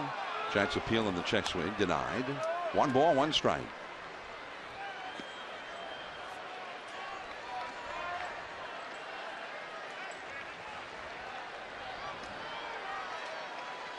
The big hitters are up right now for Arizona. Upton, and then the cleanup man Montero on deck. Bases loaded, 1 out. 4-1. Another splitter and another take. 2 pretty good takes right there. I mean, he had count advantage 0-1. He tried to throw a couple of teasers out there, both changeups, both times below the zone, and both times up and spit on him. So now he's got to challenge him. He's got to bite off a little more strike zone. 3-1.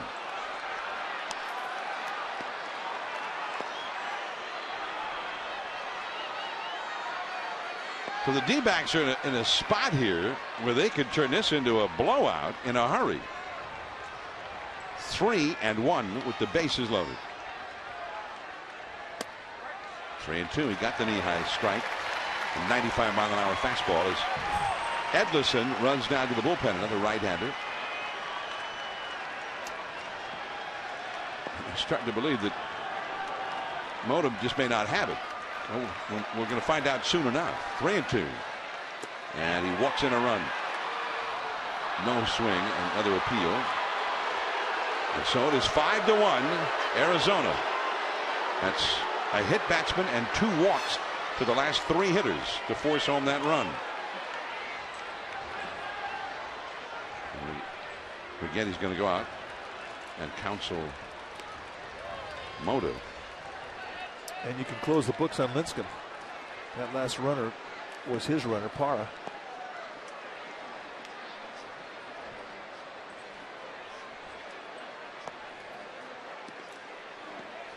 So Righetti giving Edlefson a chance to get greased up a little bit down the bullpen.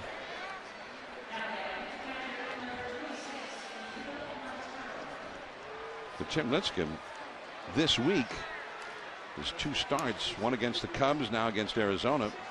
11 innings pitched, 10 runs, 15 hits allowed.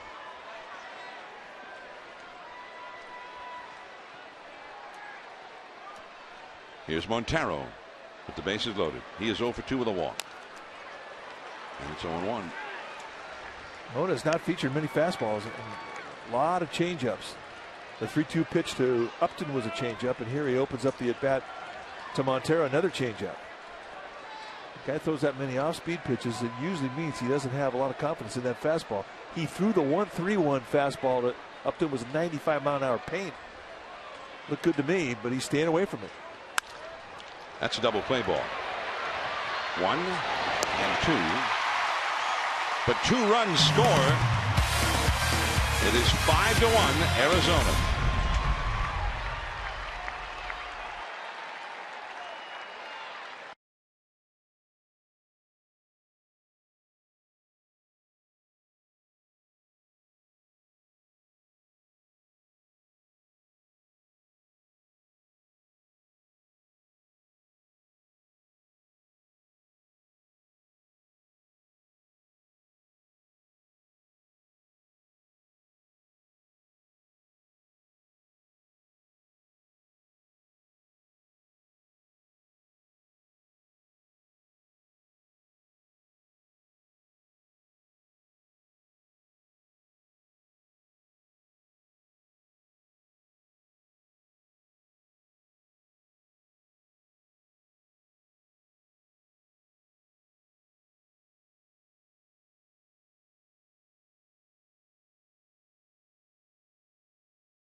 To you by Farmers Insurance. Call 1-800-FARMERS or visit farmers.com to find a local agent. We are insurance. We are farmers.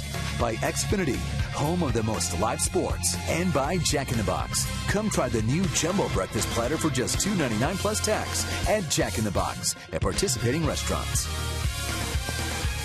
Andres Torres leads off for the Giants in the last of the 6, and they have a lot of room to make up now. They're down 5-1. A lot of runs to make up. Torres hitting the spot where Pat Burrell had been.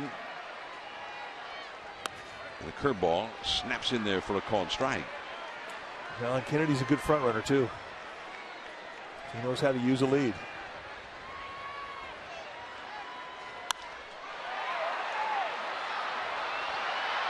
Parra. Well, it was going to be caught by somebody. And Parra was given the lane to go ahead and catch it by Chris Young. Young could have caught it too. One down, Aubrey Huff.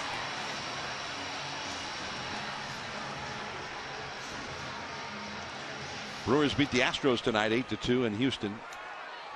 The Cardinals won earlier. The Astros still, or the Brewers rather, still with an 8.5 game lead over Milwaukee in the Central.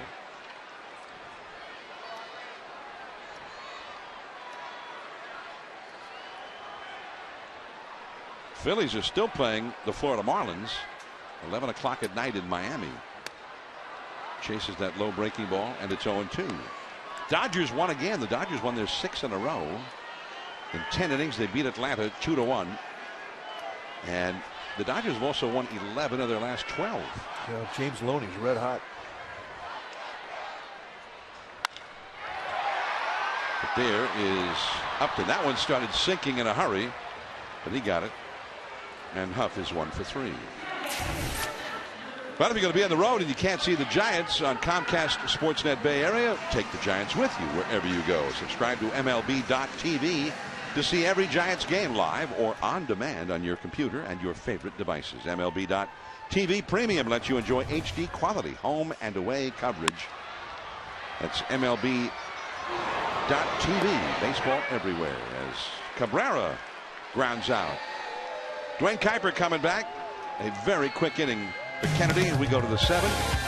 5-1 Arizona.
Dealer, and tonight it has been all D-backs. Ian Kennedy has been in command. 6 strong innings, 5 hits allowed, 1 earned run. Lincecum 5 runs allowed through 5+. The big blow, Goldschmidt, a home run. He's got 2 RBIs on the night.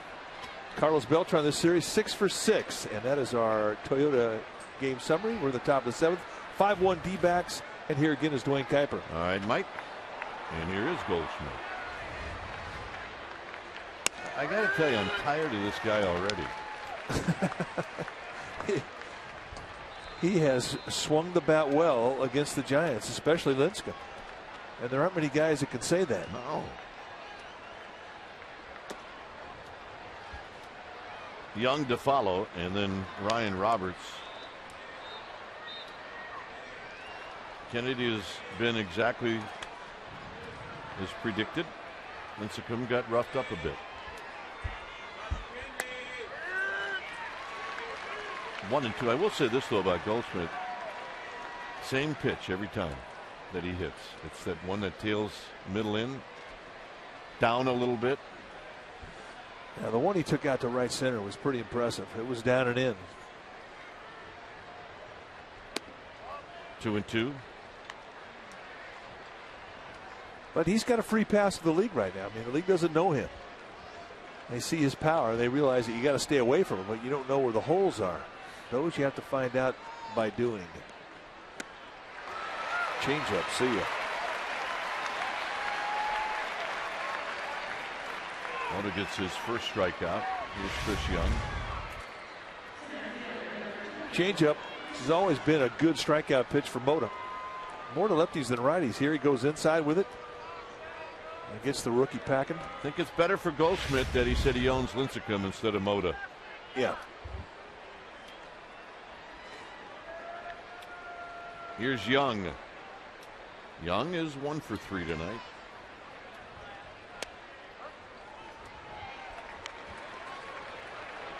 Young cannot believe that pitch was called a strike. The low knee-high strike tonight has been a coin toss. Sometimes it's a ball, sometimes it's a strike. Has not been consistent.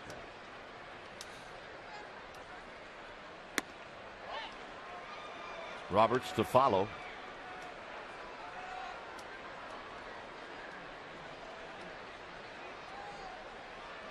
Mota with 22 pitches.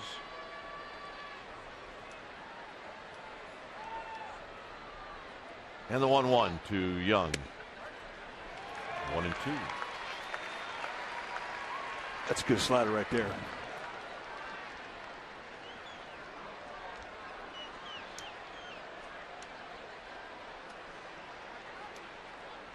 Outfield straight away. Burrell departed with a sore foot. And that's just above the belt, 2-2. That's something Young has done a good job of this year. I mean, that's a big time adjustment that he's made to lay out that high pitch deep in the count. In the past, that's cost him a lot of strikeouts chasing that one above the zone.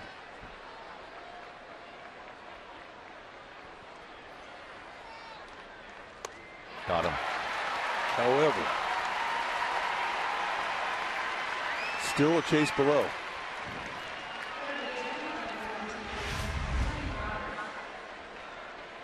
Change up, same pitch that he struck out Goldschmidt with. He goes down below the zone and he gets Young reaching. So 2 strikeouts here in the 7th inning for Mota. Roberts doubled off of Lincecum to lead off the 6th. He eventually scored. And here he takes a strike.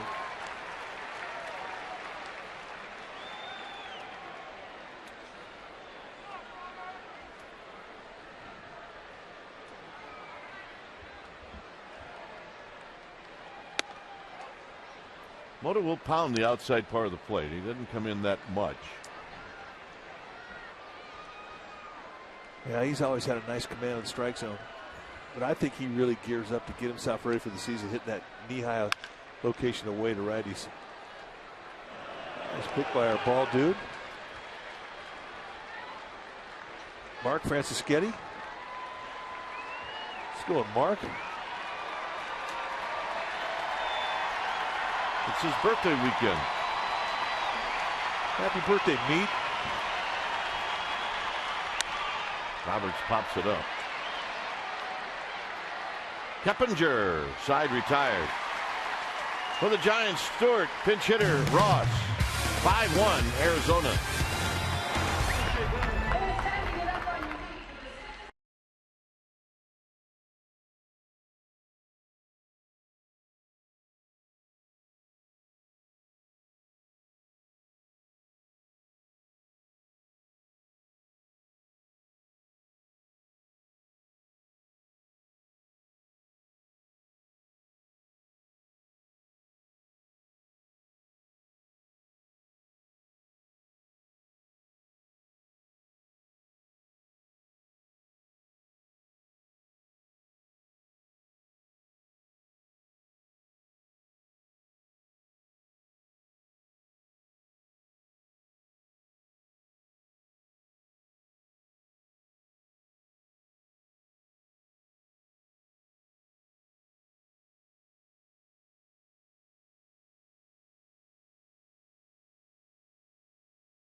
All right, Henry, thanks a lot. As Connor Gillespie is going to pinch hit for Chris Stewart, and Gillespie takes a strike.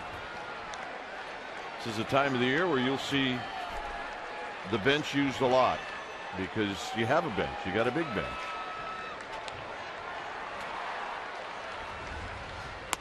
Swing and a miss. 0-2. Gillespie hit .297 this year. 11 home runs, 61 RBIs with the Grizzlies.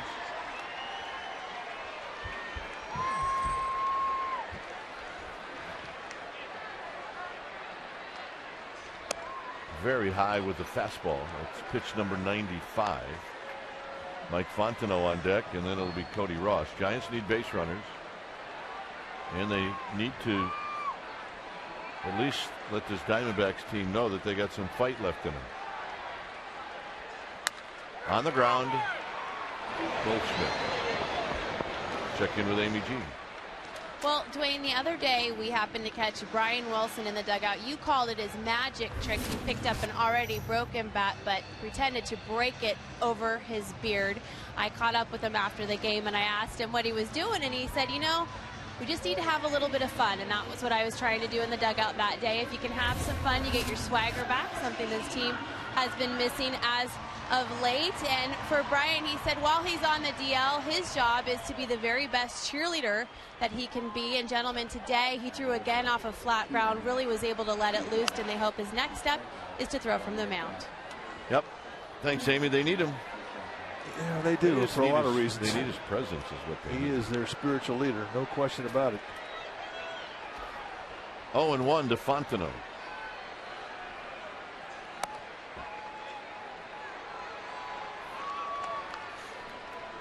Fontenot, 223 overall.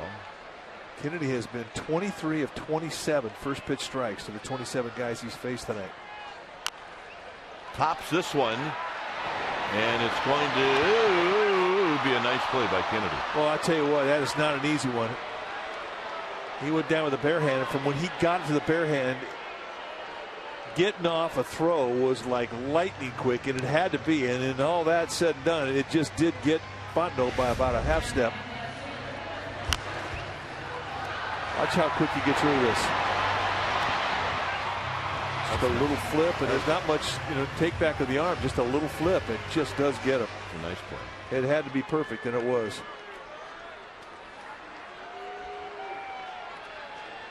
So here's Cody Ross, who's 1 for 3.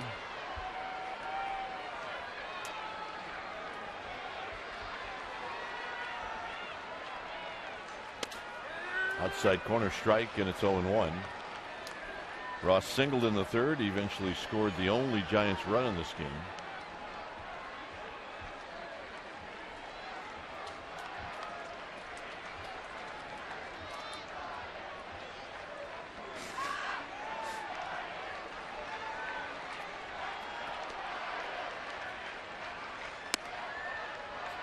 Keppinger to follow. A little crossfire there on the release from Kennedy. That last pitch, number 101, so the bullpen is starting to get going for the D-backs.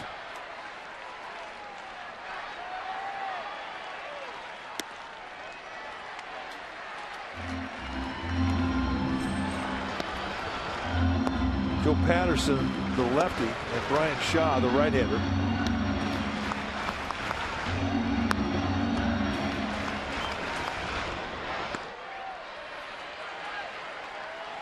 Two balls and a strike. 2-2.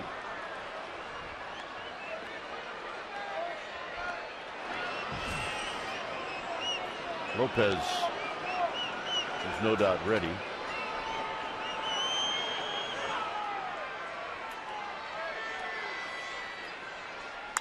Ross hooks this one foul. The ball had a little hang time to it. Nice play down there by one of our fans with a glove. Good thing he had that glove. That was a bullet. Player. And what did he do? He gave it to his girlfriend. Nice going. Way to go. 2-2 pitch. Only good things could happen if you do that. Yeah, I agree.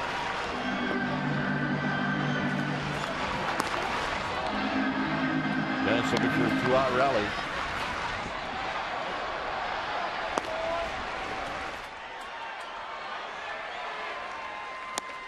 And Ross out swinging.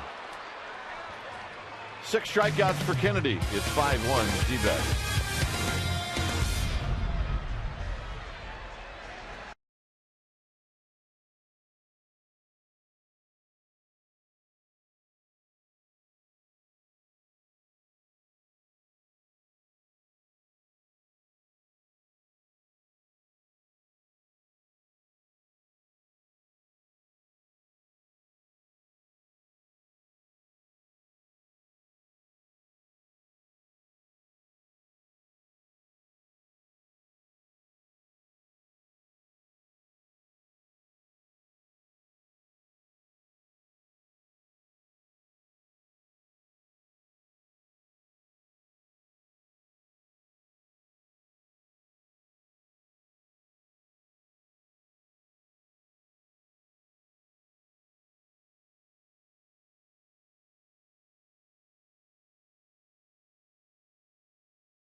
Goldshmidt, the big first baseman for the Diamondbacks, hit a solo shot in the 4th inning, inside outs one against Lincecum. Second time he's jerked him this year.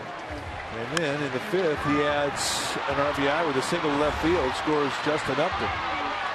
And the other 2 at bats, he struck out a 2-for-4 night with 2 RBIs for Goldschmidt, and then it's our 4th right choice. When it's time for a change, think Speedy. Oil change and tune-up. Your oil change tune-up and smog experts. Here's Lopez. And this is what he has done. 63rd time he has come into a game. 5-2, 2.54 ERA.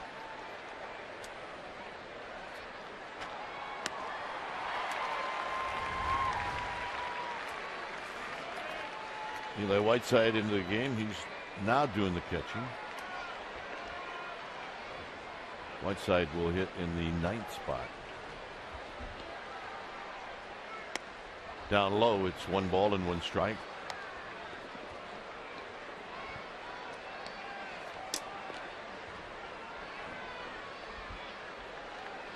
Parra, good night. Swung the bat well in this series.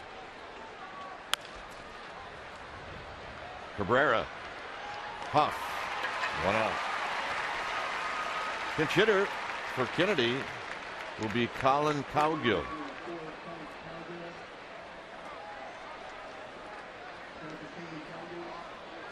And Bruce Bochy is going to make a change right away. So Lopez will face 1 guy.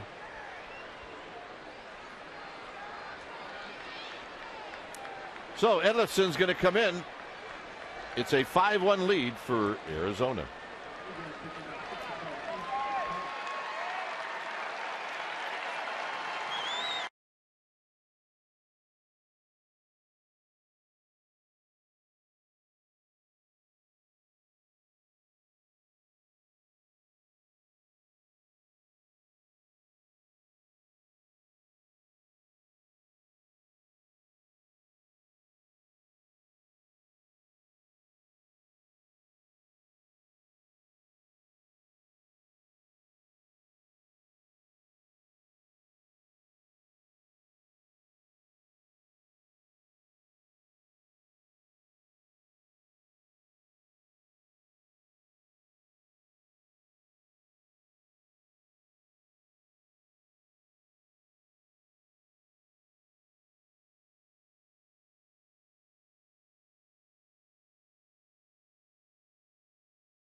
Going, got a system.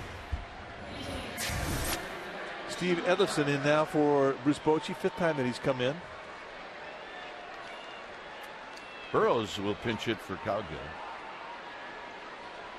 Edlifson with a good hard sinker, lots and lots of ground balls.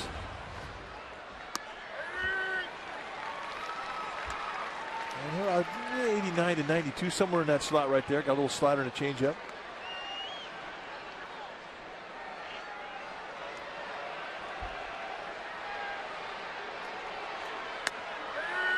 Quick 0-2.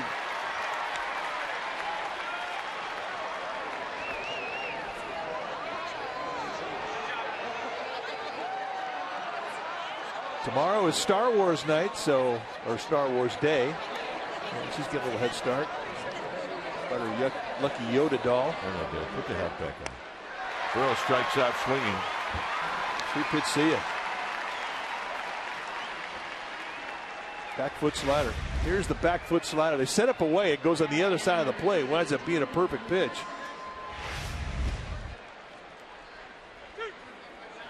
Here's Bloomquist. Been on base 3 times.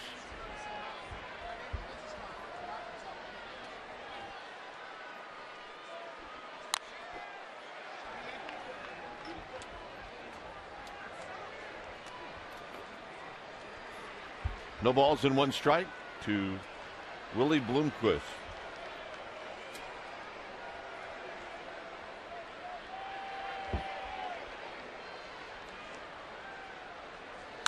On the ground, Huff.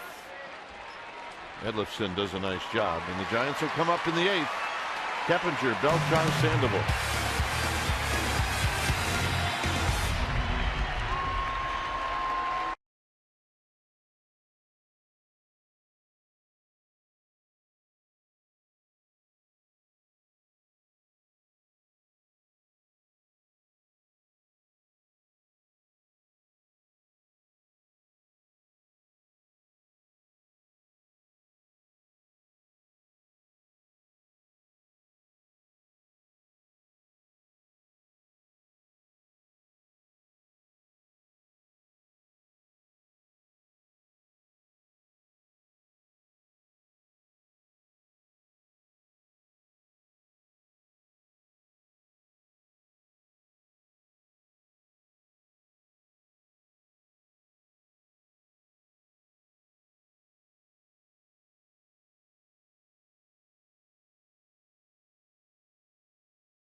Proceeds to solo out. Call 415-972-2298 and get going. 5-1 Arizona. When it's time for a change, think Speedy Oil Change and Tune-Up. Your oil change tune-up and smog experts. David Hernandez, a new pitcher for the Diamondbacks. And a shot into left center field, a base hit for Keppinger. And that'll bring up Beltran. So Giants fans still hanging in there.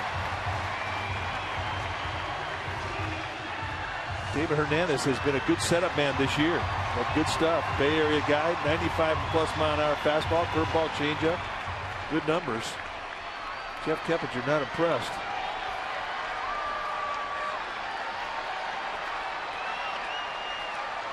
Here's Beltran. Big bouncing ball. He's going to have a base hit. Keppinger's going to move to third. Beltran's been on base 4 times. And just like that, this crowd's back into it. They didn't need much to get going.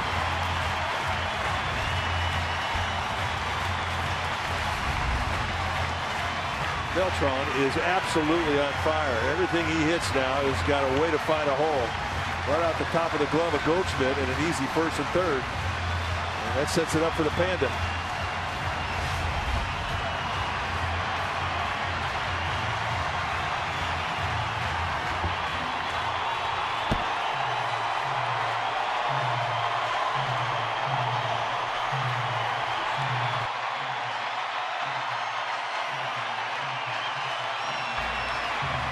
So Sandoval, he's 0 for 2. Missed a home run by about a foot down the left field line. In the 3rd inning, waits on David Hernandez.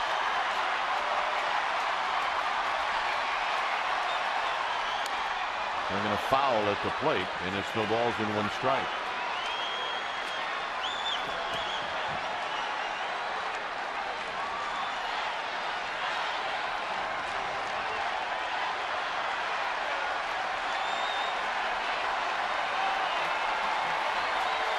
Hernandez sets. Line drive, foul. Third base side. So he opened him up with a changeup at 88, comes back with 97. Gives you an idea the spectrum of velocity that Hernandez features between the changeup and the fastball.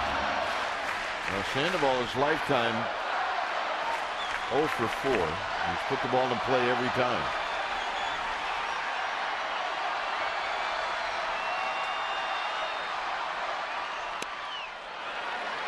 So he's seen all 3 pitches. Changeup first pitch, fastball second pitch, slider here on the back door. And that's what he has. He's got 3 pitches. 1 and 2.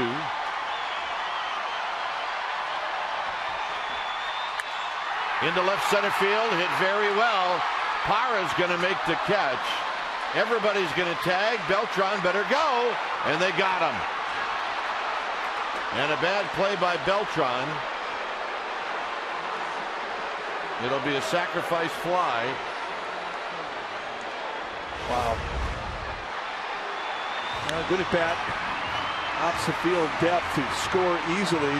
Keppinger from third, but here's where Beltran really winds up with egg in his face. Parra's got a good arm. And he throws an absolute strike to Hill. And Beltran has nowhere to go but back to the Giants bench. So here's Torres batting for the 2nd time. Oh, that hurts. It's a good play if it works. If it doesn't, not a good play. And really not worth the risk.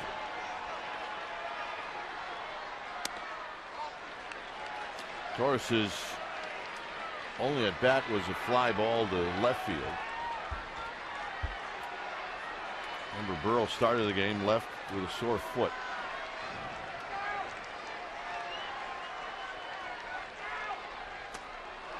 One and 2.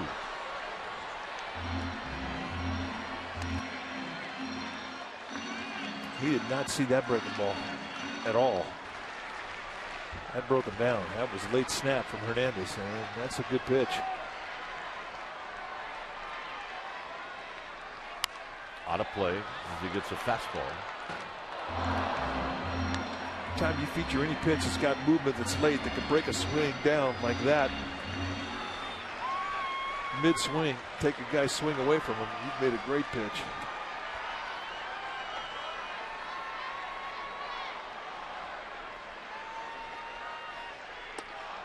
And this time Torres takes it. It's 2 and 2.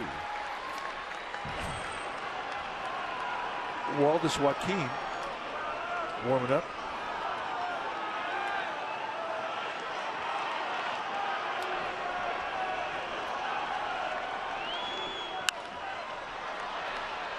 Keep fighting, and that's what Andres Torres is doing.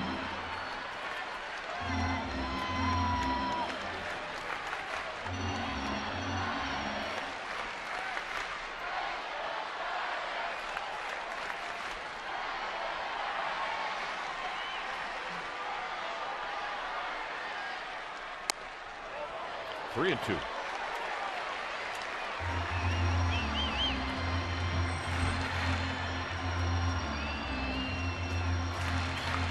Huff to follow. Base runner is what the Giants are looking for. And it's not going to happen, as this is popped to shallow left field. And that'll end the inning. Hernandez allows a run. We'll go to the ninth. 5-2 Arizona.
Aaron Hill.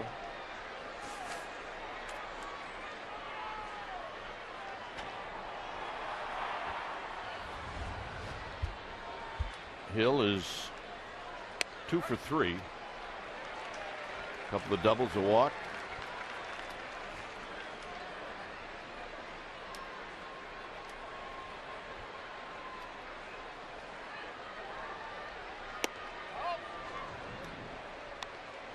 Up next is Upton and then Montero.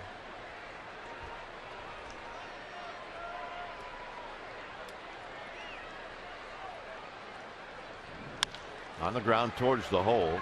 Cabrera over the top throw, and they just got him. Well, join us tomorrow. Pregame live will start at 12:30. First pitch will be right at the top of the hour. It'll be Daniel Hudson, who's very good, against Ryan Vogelsong, who's an all-star. So join us tomorrow. Giants, we'll wait and see, but it may be that they need to win that game to take the series. Well, it's going to be a big game. That much I can promise you. Upton is 0 for 2, a couple of walks. Chopper to Sandoval.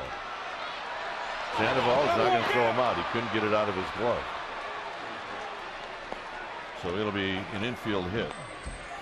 Upton, for a big guy, not only can he run, but at times he can get out of the box really well. And it's a bad combination if you can't get the ball out of your glove. There it was. Extra couple of steps from Sandoval, and it allowed a couple of extra steps for Upton, and then that made it no contest. So a base hit would have been a nice play, but it's one that I'm sure he feels he should have made. But Upton, as you point out, I mean, he's got all the tools. So here's Montero, 0 for 3. This is the type of guy you'd think Montero would hit well. Well, you're right. I mean, Edelson is a guy who all of his movement goes down low, knee-high guy. That's where he wants to locate, and that's right to the strength of Montero, who is a dead low ball hitter.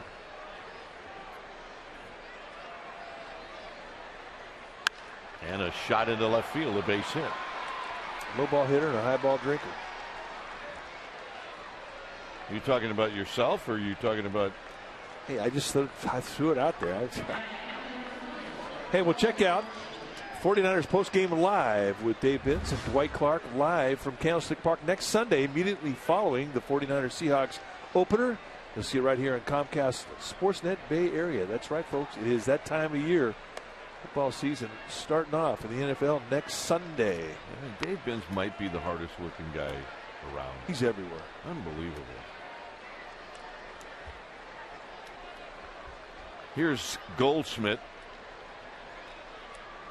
2 for 4, a home run, an RBI single, and 2 strikeouts. 1 ball and no strikes.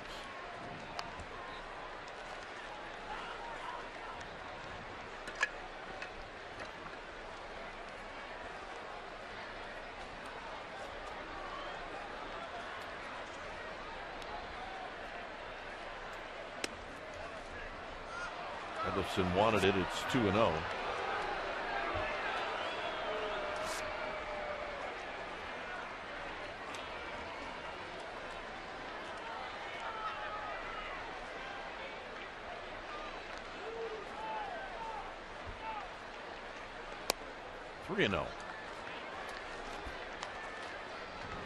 Well, do they green light him here? Absolutely. I mean, you consider the skipper is Kurt Gibson, and he was a guy that thoroughly believed you got one good pitch, get after it, especially a guy with power. Not close.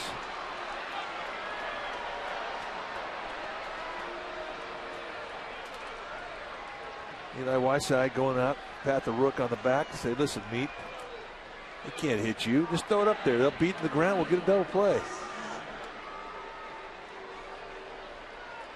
I love it when catchers will come out there and make you feel invincible.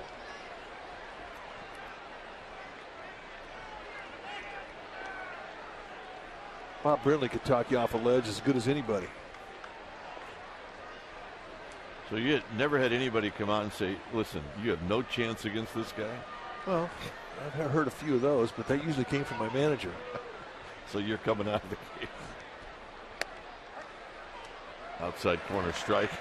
Chris Young's going, again? Yeah, I think he feels Hunter Windelstead, the plate umpire's picking on him. Not great numbers, but he is dangerous. 2 grand slams career-wise. On the ground, Sandoval. He will step on the bag, and no. Young was off the bag. It'll be a fielder's choice and a run scored. And it's 6-2.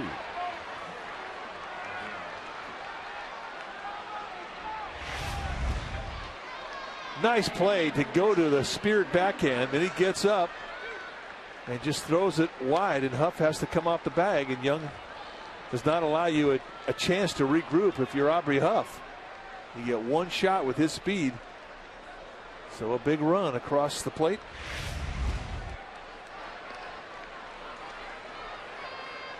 So here's Roberts.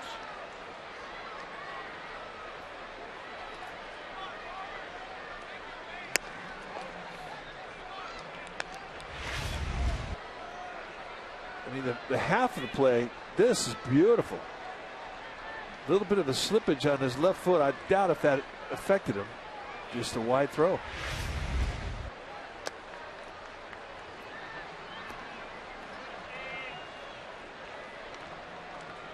2-0 to Roberts, who doubled in the 6th.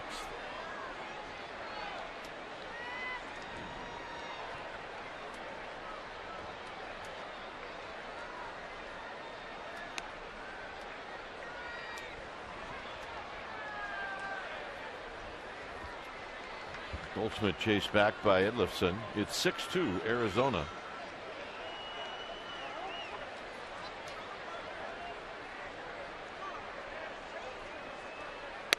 And a strike. 2 balls and 1 strike. Nice wraparound sinker, nailing that outside location. He locates that pitch there. consistently. Really nice career up there. Into right field, that'll be a base hit. Beltran will get to it. His throw will go to third, and Young is going to be in a rundown.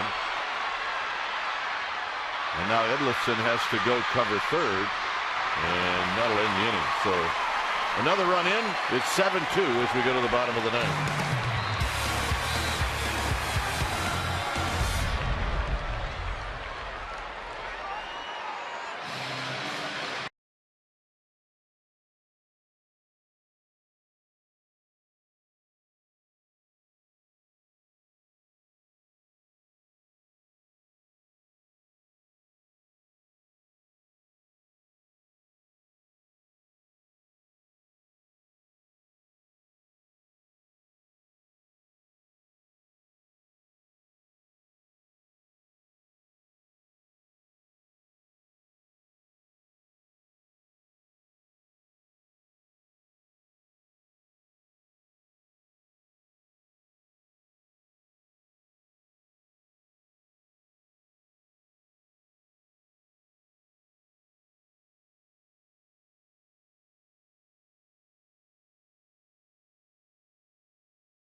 All the way, going to give you reactions to the Giants clubhouse after this one. Talk about Stanford Cal highlights and post-game reports. And they'll also talk about NFL cutdown day as the NFL trims their rosters. All that and more tonight, right after post-game live, right here on Comcast Sportsnet Bay Area. 7-2. Arizona, when it's time for a change, think Speedy Oil Change and Tune-Up. Your oil change tune-up from Smog experts. Brian Shaw, the new pitcher, 25th time that he has come into a ball game.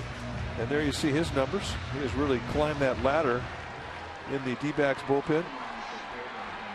Got a good fastball. It goes 94, 97 with a lot of cutters. A lot of cutters. Hard cutters, too, like really fast cutters. Like hard cutters. Like cutters that hurt your hand if you're a left-handed hitter.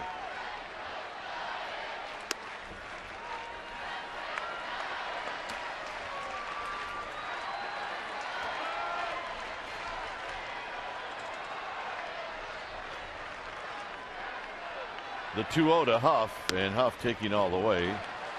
Takes it 3 balls and no strikes.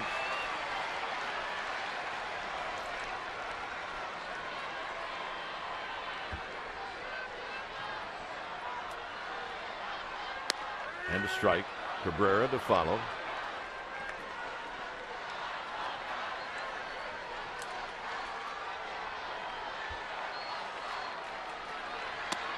And the 3-2.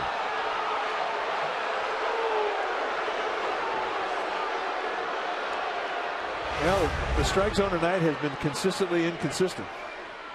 That is not a strike. And you can see the reaction from Huff, and I don't blame him. And he got him. Hunter Wendelstedt just cost Aubrey Huff an at bat. Yep, he sure did. And here's the strikeout pitch. I mean, this is a strike. The one before that, no chance. Think he feels bad? No. Kidding me? Here's Cabrera. Cabrera takes a strike. DeRosa is on deck.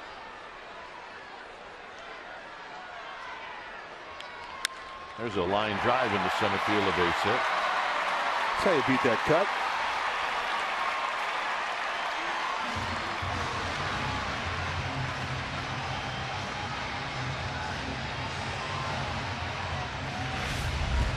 I mean, this is not a hanger either. Goes down below the knees. I think Cabrera can expand his zone as good as anybody in that Giants team. He doesn't need a strike to get a hit.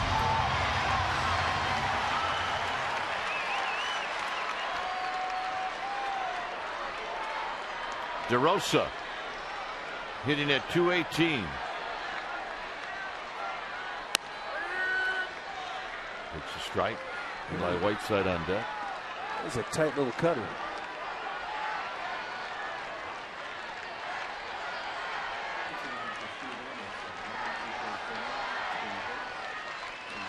Swing and a miss. Nothing in 2. All right, got to get her started a little quicker. If you're Mark DeRosa, the kid's throwing pretty hard.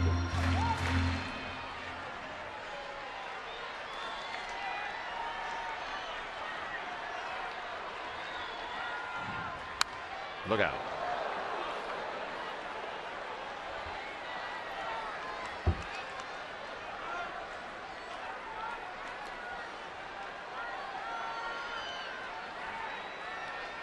Oh, 0-2 to Mark DeRosa.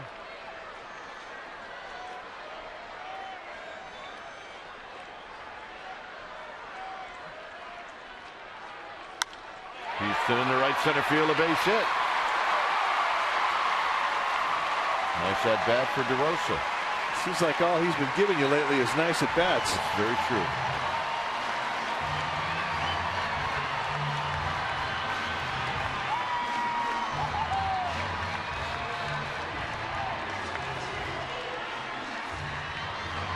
So here's Whiteside.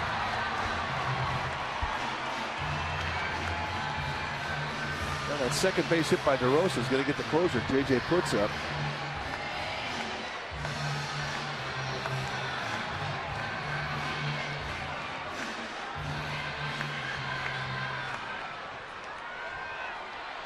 .212 average for Eli Whiteside. Last night he took an 0 for 4.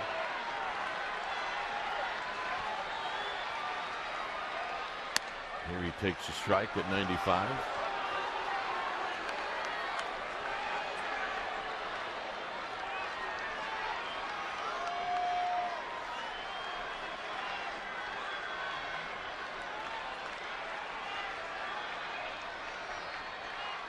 Foul back.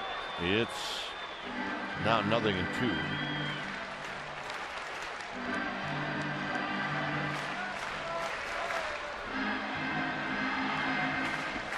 Cabrera at second, DeRosa at first. We are in the 9th. Giants is looking for more base runners. That's all. Now they did the first thing. They got the closer up. Now they need to get him in the game. That's out of play. And once you get him in the game, then you beat him. That's the plan.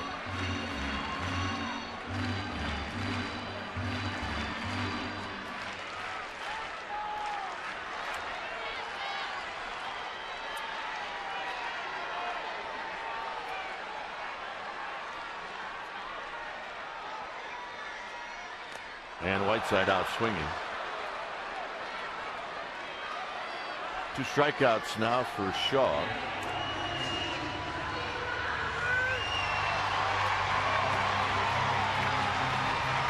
So here's Cody Ross. Ross is 1 for 4.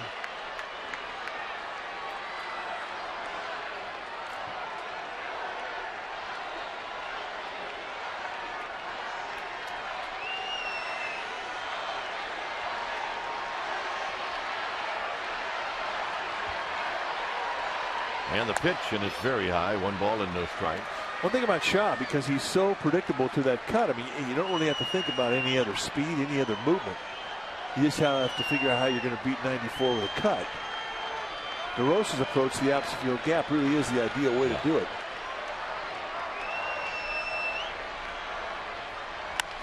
Get on the ground up the middle.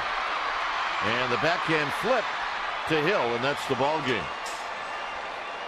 So in a game where the Giants thought they had a real good shot with Tim Lincecum on the mound, but it was Ian Kennedy who pitched a terrific ball game. Well, it's the 18th win of the season for Ian Kennedy, and you can see that his 18-4 record's no fluke. I mean, he can pitch. Everything he had tonight was working, and he really had to labor. He threw a lot of pitches by the Giants early in the game, but he still found a way to get out of all the jams, and the Giants will not win this game. The D-backs prevail tonight, so that means tomorrow is a huge game for the Giants. All right, so here at AT&T Park, it's the Arizona Diamondbacks 7 and the San Francisco Giants 2. Insurance Giants postgame live with interviews, and the wrap is coming up. But first, let's go to the Sportsnet Central studio.